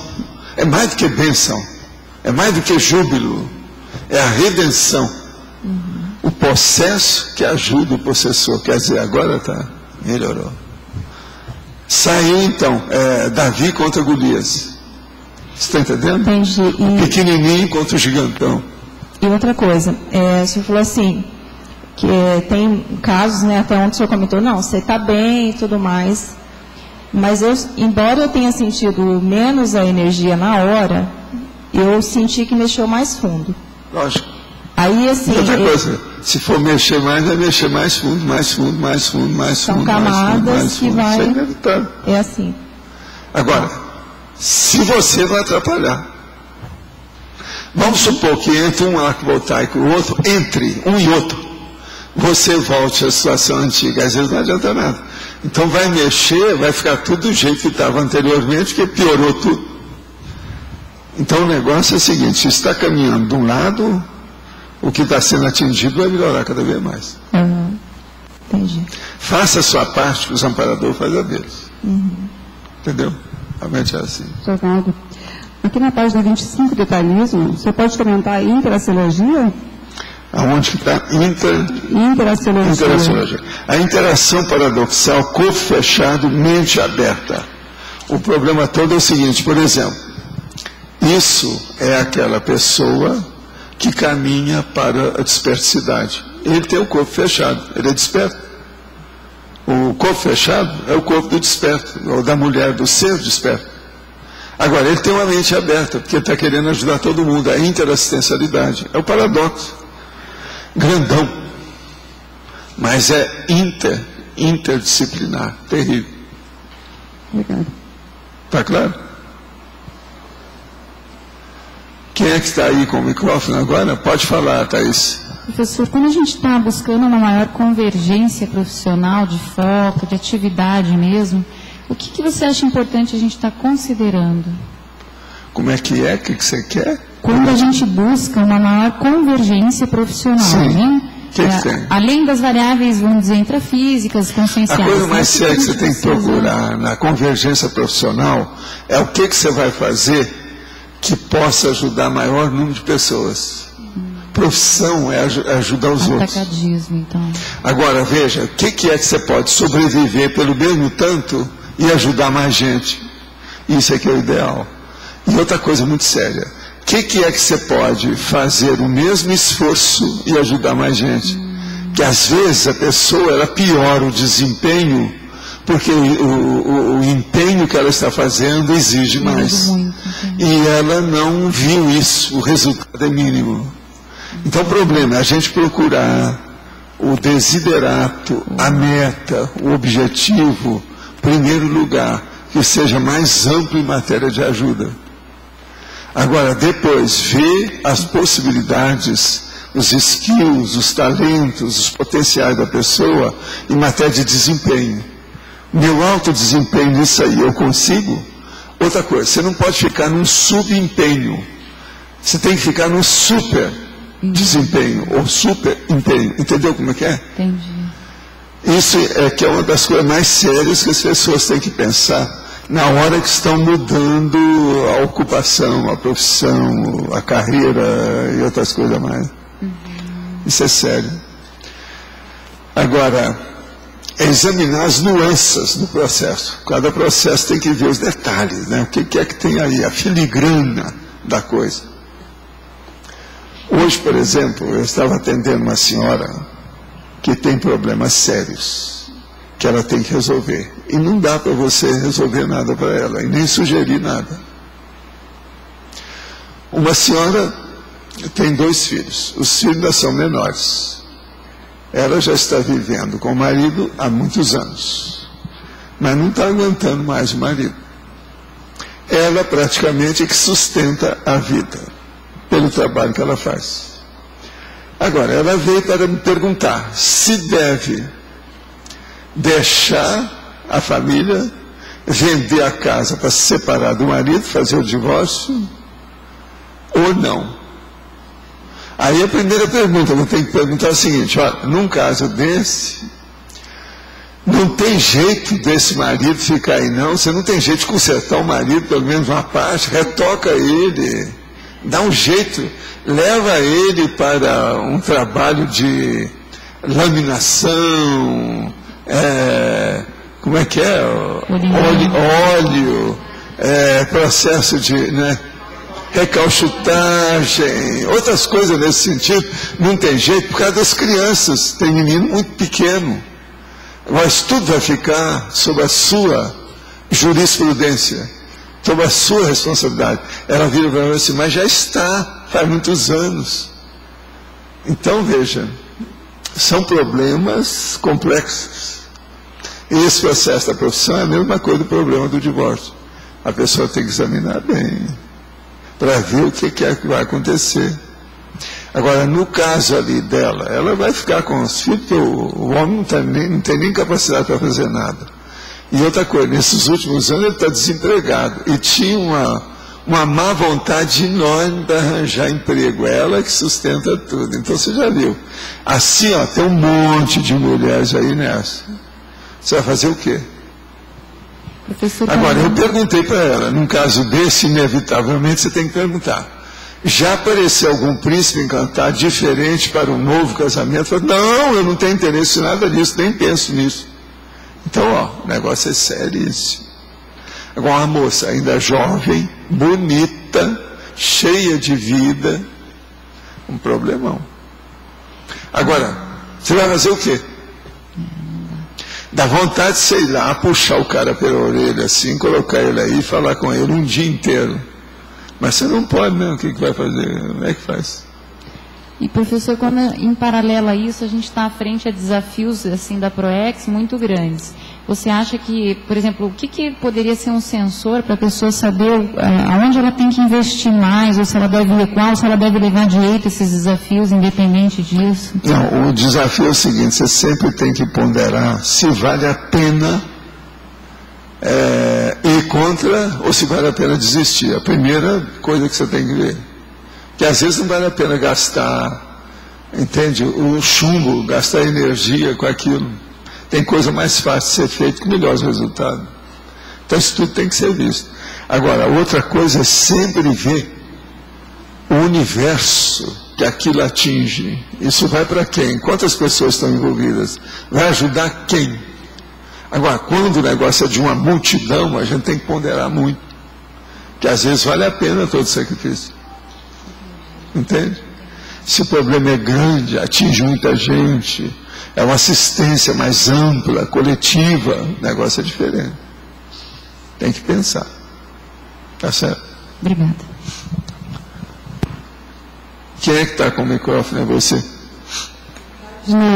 Na primeira página, última linha da fatologia, os arquivos mentais sempre organizados. Eu queria saber o que mais ajuda a pessoa a ir mantendo essa organização mental. Não ter preguiça de acertar. Um dia desse eu falei a minha técnica aqui. É desarrumar arrumando. Vê se me entende. Por exemplo, eu vou te contar. Eu atualmente trabalho com uma série de condições para fazer os verbetes. Aquilo me dá um trabalho. Então eu tenho um armário que eu sou obrigado a fechar as pastas e os papéis, porque senão aquilo começa a pegar poeira, acaba me dando alergia ou qualquer coisa disso, mesmo com o exaustor. Então, todo dia eu abro e fecho o armário. Agora, lá nesse armário, eu tenho mais ou menos 8 conjuntos de pastas. Por exemplo, isso aqui vai para um desses montes. Mas esse é daqui, vai ficar aí dentro. Às vezes eu deixo aí. Você está entendendo? Mas hoje não. Nesses últimos agora eu estou levando tudo lá para o meu escritório. Por quê? Se eu quero rever um verbete recente, eu tenho tudo na mão. E tudo na ordem certa. Então, esse é um monte. Agora veja. Se eu estou fazendo uma pesquisa, eu pego aquele monte, examino o que é, desarrumo tudo, mas arrumo tudo em seguida. Eu nunca deixo nada que eu mexo desarrumado. Entendeu? Essa que é a técnica. Não, isso eu entendi, mas isso aí é extraconsciencial. Eu queria saber intraconsciencialmente. Intraconsciencialmente é o seguinte, você tem que reduzir isso tudo. Por exemplo, tem jeito de eu reduzir esses montes? Você lembra quando eu fazia aqueles montes com 500 pastas? Esses hoje são os dos 500. Devido a ter feito muito verbete e ter ampliado o processo todo, de 500, hoje eu passei para, no máximo, uns 20. Isso é intraconsciencial. Agora, por exemplo, eu hoje sou capaz de fazer um verbete desse com uma série de máximos, sem consultar papel nenhum. Isso por quê? Porque eu já estou ficando turuna, olha só a palavra que eu estou usando. Já estou ficando expert em estar fazendo os negócios, porque tem sempre as mesmas fórmulas, tem sempre o mesmo modo de ser, as chapas de ideias. Então é mais fácil de ser feito. Agora, o problema mais difícil para mim hoje é você enriquecer as chapas. Por exemplo, esse aqui tem uma opção de coisas. Essas coisas que eu estava falando aqui, isso tudo são chapas mais sérias. Holodisponibilidade intelectiva. Isso aí é sério. Autoexpressão generalizada. A renúncia à umbilidade. Tudo isso eu já falei, mas não desse jeito. A anticoerção geral. Mas eu queria saber assim, então acho que eu não perguntei bem. Se juntar essa questão do arquivo mental sempre organizado com a pergunta da questionologia. Então a pessoa tem um fluxo de pensar. Não, mas a questionologia é uma sessão. Não, professor Valdo, assim. É outro monte que eu tenho. Mas assim, na vida do dia a dia. Tudo que você mexer aí, eu vou ter um monte. A pessoa vai dentro da pessoa, não esquece os papéis. Ela está em um fluxo, pensei. Sei, mas veja, foi a minha consciência que fez isso. Hoje eu passei tudo no papel para não ocupar a minha memória. Eu quero ficar livre disso. Eu sei, mas aí eu quero saber assim, quando vem um estímulo externo que a pessoa ela não digeriu aquilo bem, então aquilo... Ela tem que marcar, ela tem que registrar no papel. Aí registra no papel e alivia a cabeça. Não, e vamos ver como é que é. Por exemplo, hoje eu perdi para essa minha chapa para ver uma palavra. E para registrar. O nome é remissário. Eu virei para ela e falei assim, tem dicionário que não tem isso, mas tem dicionário que eu sei que tem, que eu já li isso há muitos anos. Ela foi ver, achou em 3 dicionários, não é isso? Já o AIS não tem.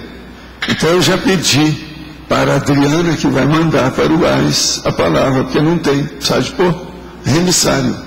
Mas é que no seu caso, professor Valdo, não entra coisa emocional. Mas vamos supor, a pessoa está indo assim numa linha...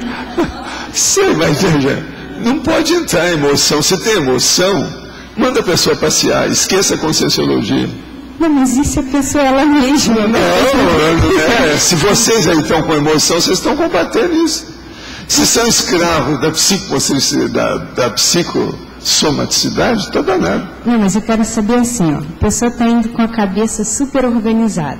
Tá. Aí acontece algum fato e aquilo mexe com a emoção da pessoa. Uma pessoa chegou para você e falou assim, você está muito feia. Pronto, você não precisa dar nada da vida, é isso? Isso aí não tem motivo, qual o problema? Não é, mas é alguma preocupação assim. Então como é que a pessoa faz para ela eliminar isso mais rápido, sem... Primeira coisa, não dê valor para as coisas que os cães ladram e a caravana passa. Eu não dou valor para o jornalismo marrom. Eu não dou valor para a carta anônima. Nada. Eu não dou valor para os processos de blog, Orkut, etc., que estão falando bobagem, coisa que eu nem sei o que é. Não tem nada a ver com isso.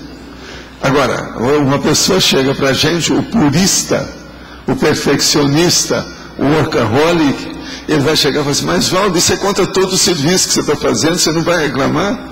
Eu disse, não, isso sai na diulese. Quem quiser entender, entenda. Quem não quiser, deixa aqui. Eu ainda tenho muitas vidas pela frente para trabalhar nisso. Eu não estou empenhado só nessa ProEx. Eu estou empenhado numa multi-ProEx. Isso aqui eu nem gosto de falar muito, porque o Lost ainda está trabalhando no primário. Isso aí já é o superior. Meu processo é a multi-ProEx. Então, é muita coisa que ainda tem que ver. Agora, o que é melhor é que isso vai aumentar cada vez mais o número de gente. Então, a nossa clientela vai aumentar demais. Você está entendendo? A freguesia, os pacientes. Vê se isso, então, é o que você fala assim, ó, que muitas vezes a gente erra porque a gente valoriza e prioriza o secundário. Isso aí. E você... Não é isso. A maioria prioriza o terciário, o quaternário, o quintenário. Isso aqui é o pior. Não é nem o secundário, é o terciário para frente. Já. Emoção é coisa de bicho. Mas, professor, pelo que eu vejo, o senhor não despreza isso. O senhor pega, organiza não isso desprezo, e porque eu fala sou obrigado sobre a isso. falar para vocês, que eu não estou falando aqui agora, ó. Se eu não estudar isso e ver o que está ocorrendo lá fora, eu não posso falar para vocês que eu não tenho elementos. Não há gancho didático para falar para vocês. Mas essa é a sua forma de organizar. Porque mental, já é uma essa forma aí já sua. é extra, não tem nada a ver comigo. Isso aí é minha organização, isso aí não atinge minha organização aqui. Não. A banana aí, é um snob isso aí. É por isso, pelo que eu Tudo isso que eu observo... estou falando é esnobação, é a minha banana. Eu dou banana para esse povo. Pouco ligando, isso não interessa. A mesma coisa é o processo de ciência, do PhDeus, dos filósofos, das religiões. Eu não ligo para essas coisas. Agora, o que é melhor é que eu comecei isso muito cedo. Eu não criei cicatrizes com isso. Eu não precisei. Eu não tive hematoma no corpo por causa dessas coisas. Mas se eu estivesse na nossa situação, aí no caso o senhor pegaria. Primeira coisa, se você, a partir do momento que você viu que você burrice, você não vai insistir mais. Se você insiste, então é porque você quer continuar. Mas... burralda, burrilda e burroide. Eu falo os três, olha aí. Agora veja, o início, do princípio, do começo é isso aí. Não, mas o que você não pode ficar aqui, não tem mais ninguém que está no início, do princípio, do começo, não, todo mundo já criou mas um é a pouco. questão de levar para a razão, professor Valdo, pegar e arquivar isso, organizar isso através, digerir as emoções. Você que sabe o que você ainda precisa. Por exemplo, essa sua emoção vai até 5, a dela às vezes vai até 7, a dela já vai até 82, cada um põe o que pode. Agora tem que anotar e vai riscando depois. Vai ticando aquilo que já superou. Como é que está? Mas isso tem que ser seguido bonitinho. Hein? Entra nuance. Nuance é mais um, é mais outro. Por causa que você vai mas isso aqui eu já eliminei, aqui, mas daí... 82 que eu falei para você já inclui a nuance. Da nuance. Às vezes um número só já faz mais 5, são os derivados. Cada um se vira. Aqui. Tudo isso. Agora, não tem motivo de segurar, de manter. Mantenha o que presta, despreze o que não presta. Esse é o caminho, não tem jeito. É só para brincar mesmo. É. Você lembra como é que era? Eu lembro sim, eu ainda sofro, eu estou igual a vocês, eu não estou tão diferente assim não. Agora, pode ser então que eu não estou na Ana Rocha lá com 82, mas estou com 64, está entendendo? Então ainda tenho 64, vamos dar um jeito, tem que fazer força. Agora aqui, existe uma afinidade entre a conscienciologia e a antroposofia de Rudolf Steiner. Ambos se posicionam como ciência consciencial. O que pensa daquele movimento? Eu já falei nisso aqui. O Steiner tem muita coisa boa em matéria de certos processos de educação. Agora, falta ele ter avançado nas questões de parapsiquismo do jeito que devia. Ele não chegou nisso. Ele saiu da teosofia e foi muito influenciado lá pela Blavatsky. E a Blavatsky cortou o processo de parapsiquismo do espiritismo, que ela chegou até a ter sessões espírita em Paris, ela participou, viu de perto, mas depois ela cortou. Ela exercia o parapsiquismo ao modo dela, com charuto e tudo mais, mas não permitia que os outros exercessem. Agora, ele aí, como mexeu lá com esse povo, teve lá uma certa influência, ele ficou com isso. Agora, ó, o Steiner foi um dos caras mais inteligentes da época dele, a meu ver. Hein? Existe uma afinidade entre a conscienciologia e a antroposofia de Rudolf Steiner. Ambos se posicionam como ciência consciencial. O que pensa daquele movimento? Agora, a ciência consciencial tem um monte dela, né? Não é só isso, não tem mais. Eu queria saber, se for possível, quem perguntou? Uma pessoa, um homem. Tá bom, obrigada. Eu não sei se pode falar, né? Porque a pessoa às vezes ainda está lá enrolada com eles ainda, não sei, não vou falar, eu evito. Eu só falo quando é gente nossa que a gente conhece aqui, porque qualquer coisa a briga é direta, não tem problema. Mas assim de longe eu não sei. Estou um pouco sonolenta desde ontem e se faço movimentos rápidos, eu fico tonta. Eu estava sentindo uma massa de energia na cabeça que se movia e eu não conseguia dissolver. Agora não sinto mais. Foi essa que eu atingi ontem, foi uma das que eu atingi. Não percebo nenhum outro tipo de alteração no soma. O que ocorreu comigo se deve a algum tipo específico de pensênio patológico? Não. Você estava mesmo com bastante bloqueio de energia cortical. E a gente tirou.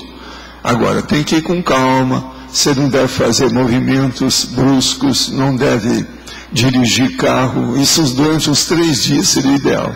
Ontem mesmo eu falei para algumas pessoas fazerem isso. Então, é evitar excesso psicomotriz, psicomotor com o corpo durante 3 dias. Existe relação entre superproteção do pai e da mãe, o comodismo do filho e a introversão do mesmo e a falta de interesse na assistencialidade? Sim, tudo isso é uma coisa só. Lá no fundo, uma coisa puxa a outra e uma coisa alimenta a outra e todas elas se potencializam.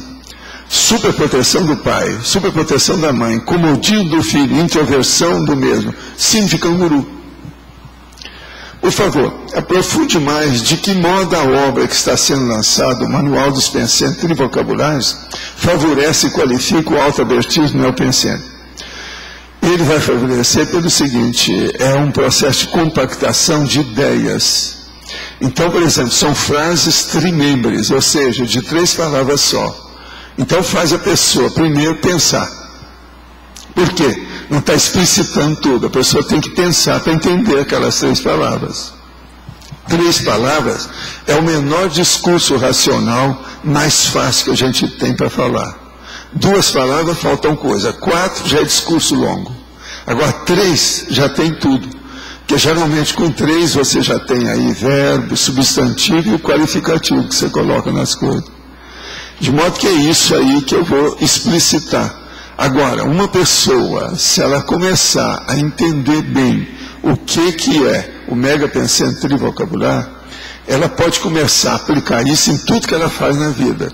Isso vai melhorar o processo do abertismo consciencial dos dicionários cerebrais dela. Isso ajuda demais. Porque uma coisa muito fácil que tem na vida é a pessoa explicar as coisas falando demais.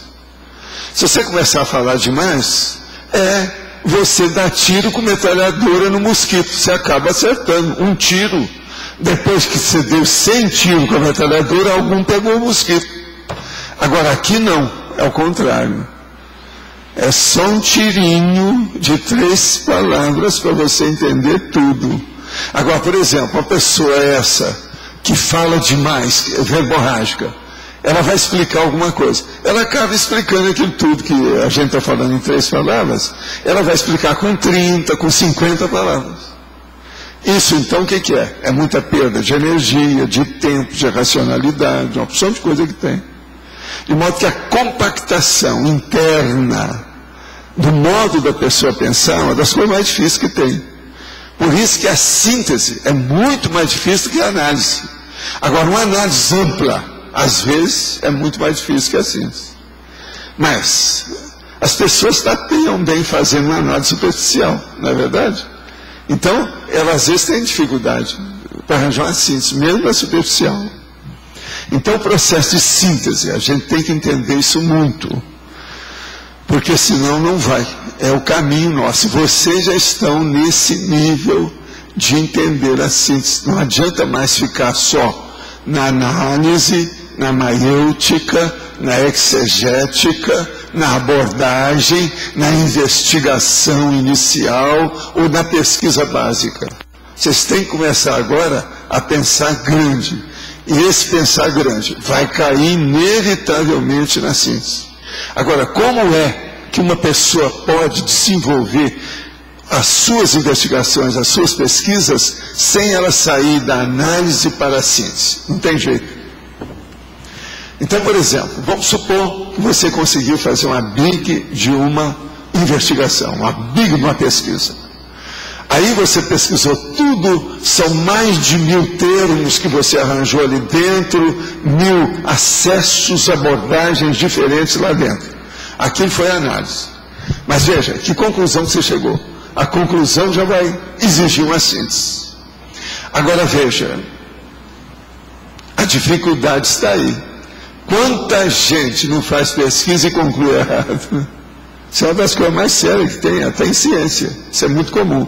E outra coisa pior, é a hora que a pessoa conclui, ela não concluiu errado, ela concluiu certo, mas ela subconcluiu. Quer dizer, ela arranjou uma síntese pequenininha, sendo que ali juntinho tinha uma síntese muito maior que aquela que ela não viu. Muito mais importante. Você está entendendo?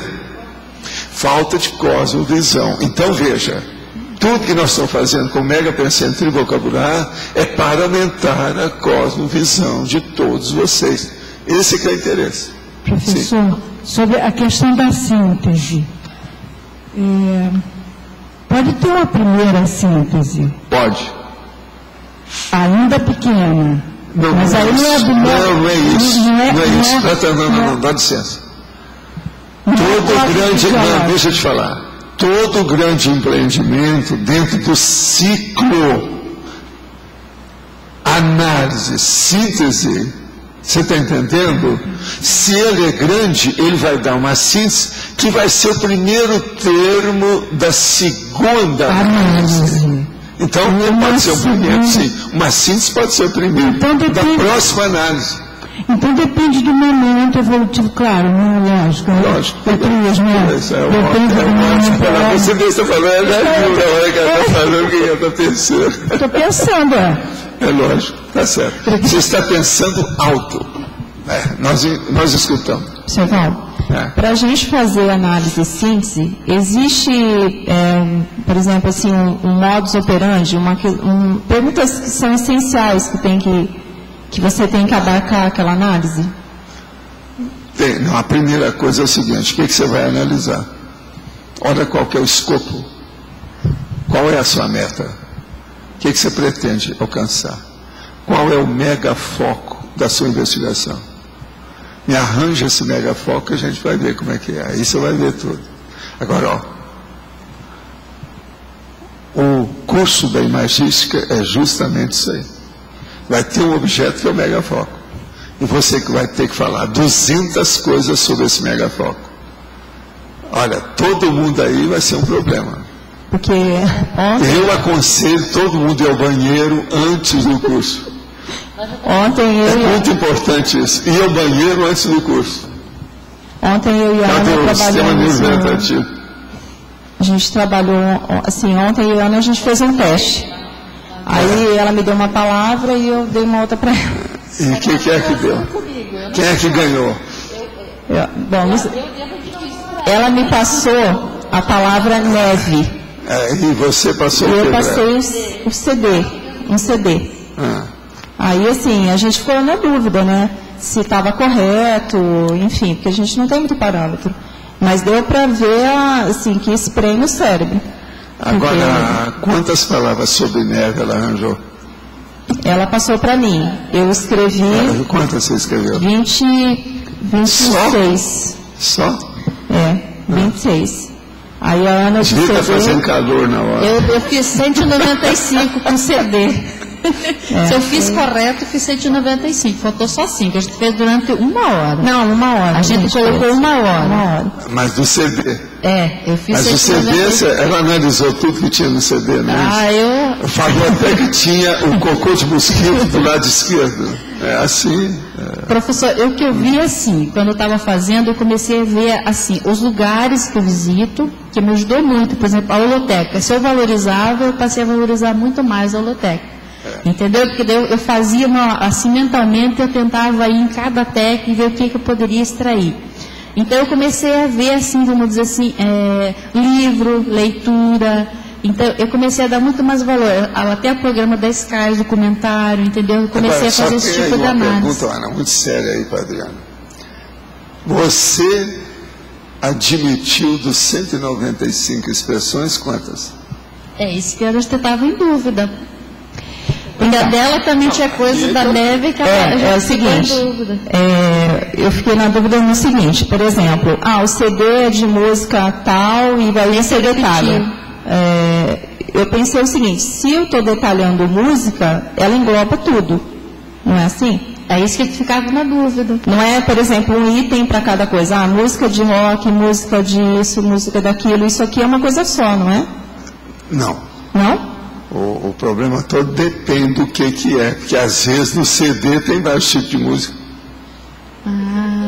Eu não sei o que é que havia ali. Eu pensava assim no laboratório da retrocognição, então a minha mente ia, né? Eu associava, então eu ia para os laboratórios, a retrocognição, qual era o tipo de música que tinha lá, daí eu colocava cada um dos itens. Mas precisa de ver se isso tem relação com o CD.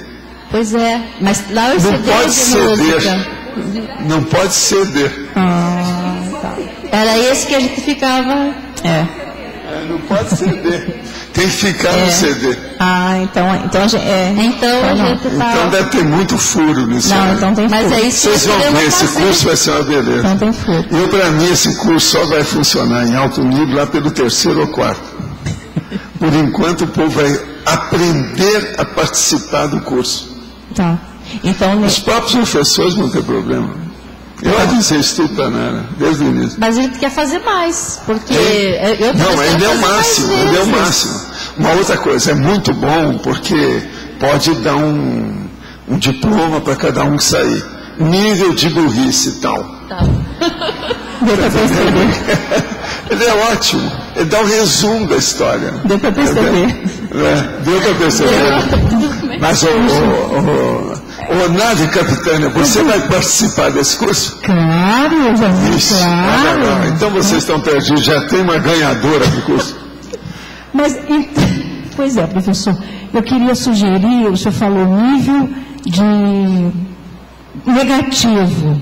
Nós vamos ganhar um diploma. Não, eles chamado vão dar tudo. Não vai ficar pedra sobre pedra. Eles vão demolir tudo que precisar. Vão levar aquele negócio de demolição.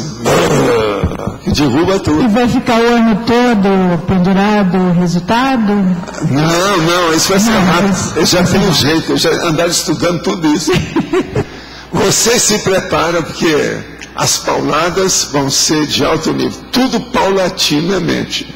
Professor, a gente não tem nenhum parâmetro, quer dizer, preparar essa ideia que as duas tiveram, eu achei muito interessante. Vocês que vão participar vão ser as primeiras cobaias do curso.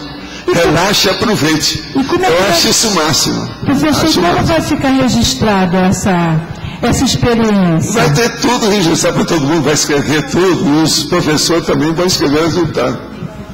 Tem jeito não, vocês vão ver. Beleza. Esse curso eu avisei. Gente, não foi à toa que apareceu o cara aí e falou, né?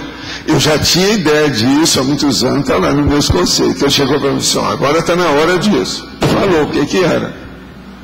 Quer dizer que vocês estão nesse nível. Eu achei o máximo. Sabe o que é que eu achei? Foi a primeira vez que me deram uma nota para minhas aulas. Eu não falei isso aqui, né? Um dia eu não quis falar aqui, mas...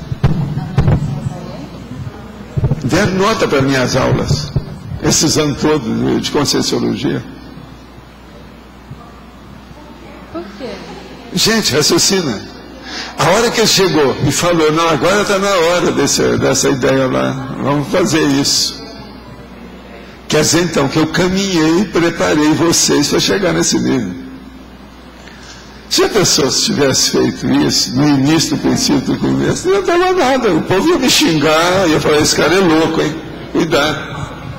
Professor Valdo, no seu caso, assim, o que veio primeiro? Foi o detalhismo ou foi esse abertismo neopensênico? Porque assim, tudo que você viu... O negócio mais sério meu foi, antes de mais nada, foi parapsiquia em primeiro lugar. Segundo, auto-retrocognição.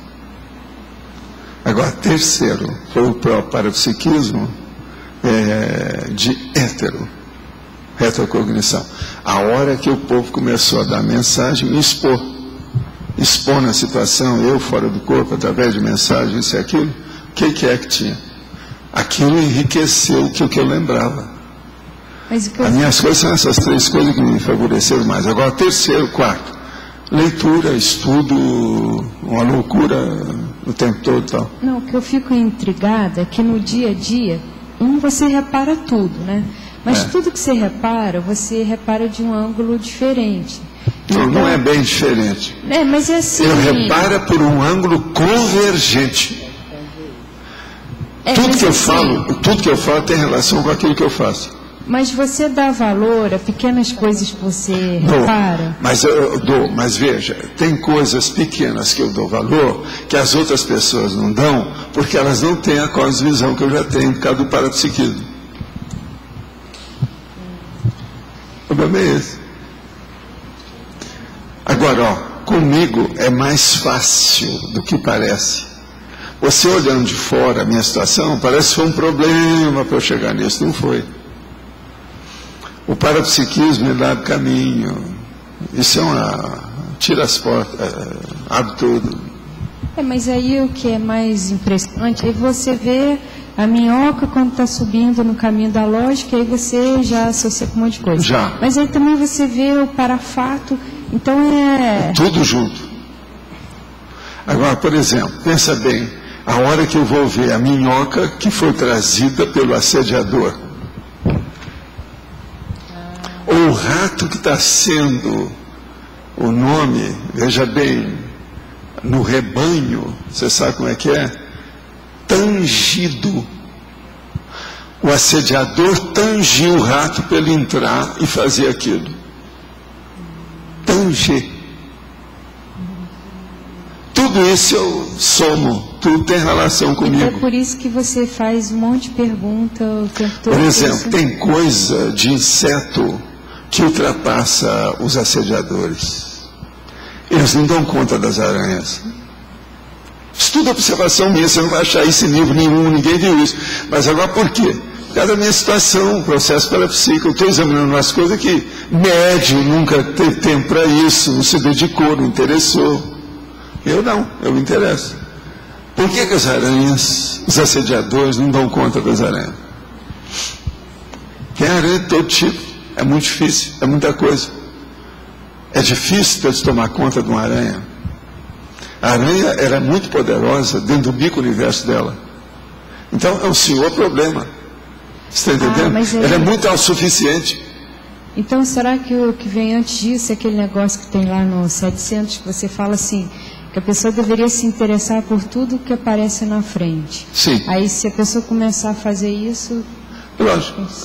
É o caso da minha mãe, era mais ou menos assim, mas eu sou assim há muito tempo. Agora, isso vem de vidas anteriores.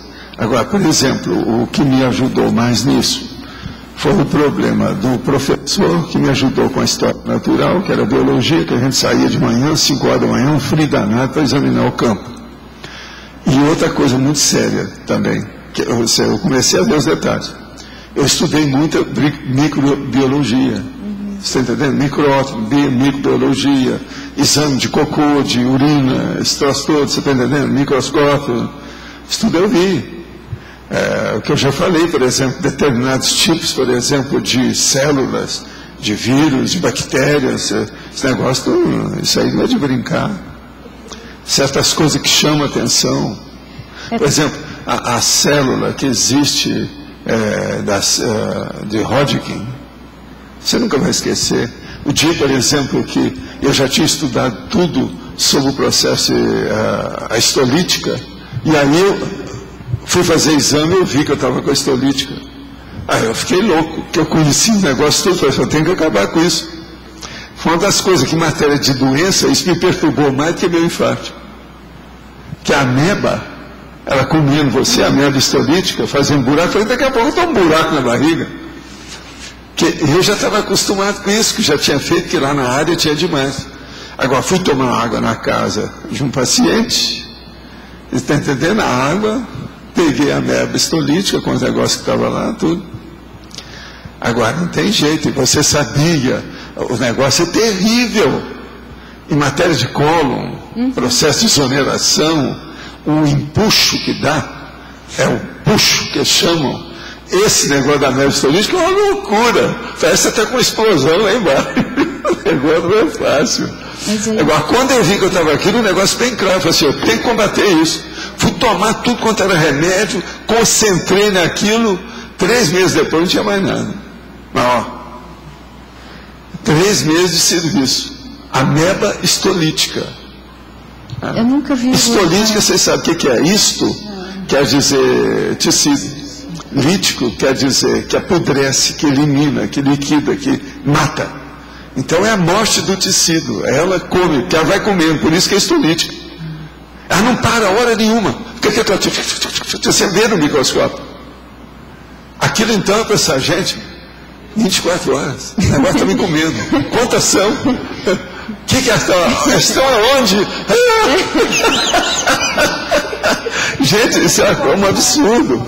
Mas veja, eu não falei nada com ninguém, tratei tudo calado, quieto, só consultei alguns professores para saber se tinha novidades sobre os medicamentos da época.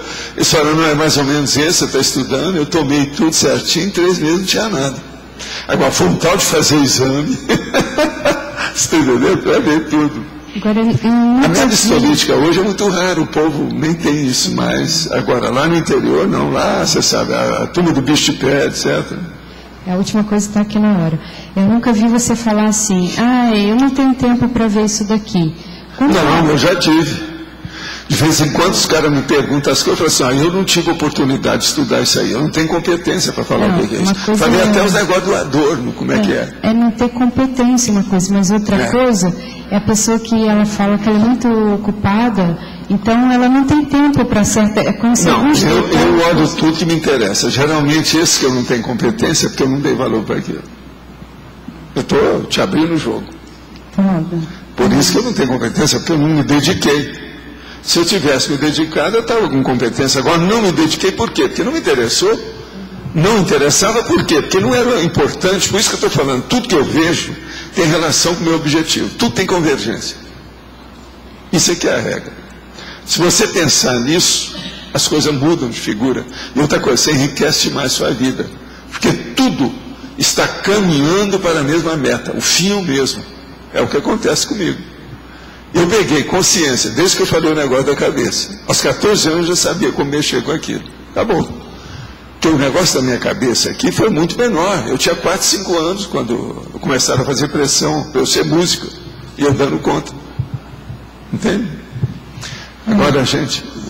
Dá tempo. Eu queria te fazer uma pergunta, não sei se dá. É sobre o CD da Ana, Valda, assim, a gente ficou na dúvida aqui.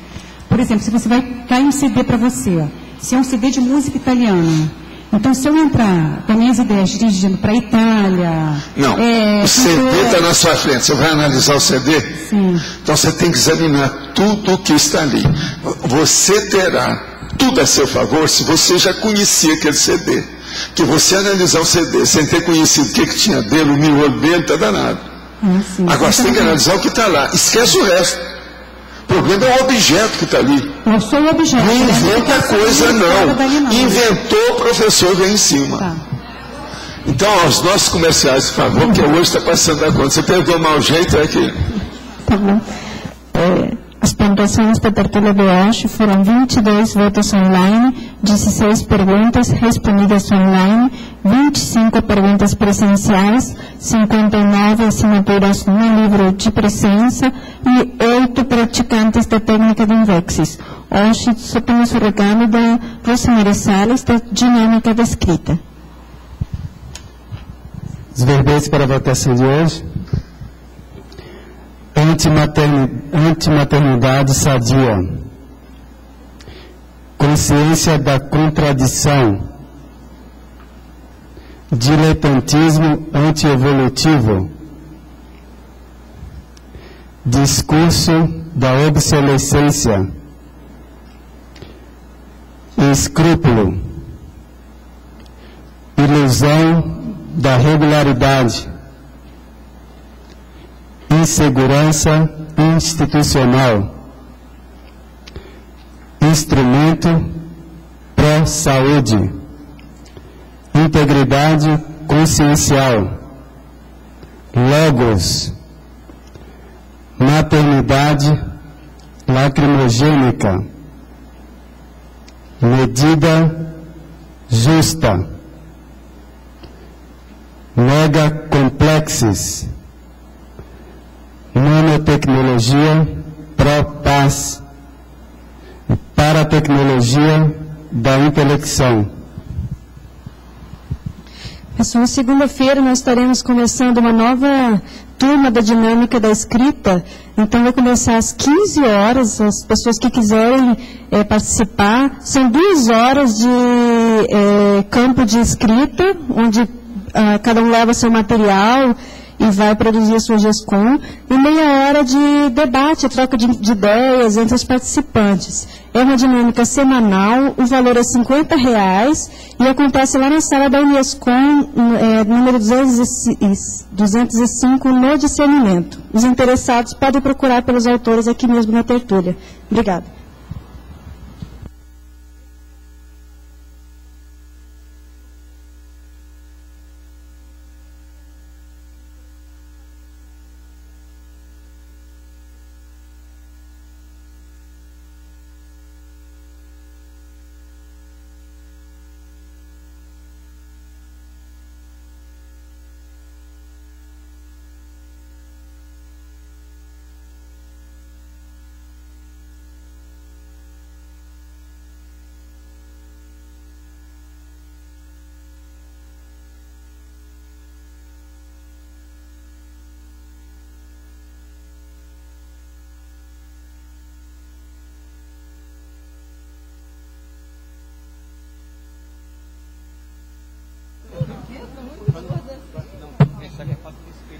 Ganhou o verbete Integridade Consciencial com 10 votos. Obrigado, boa tarde, até amanhã.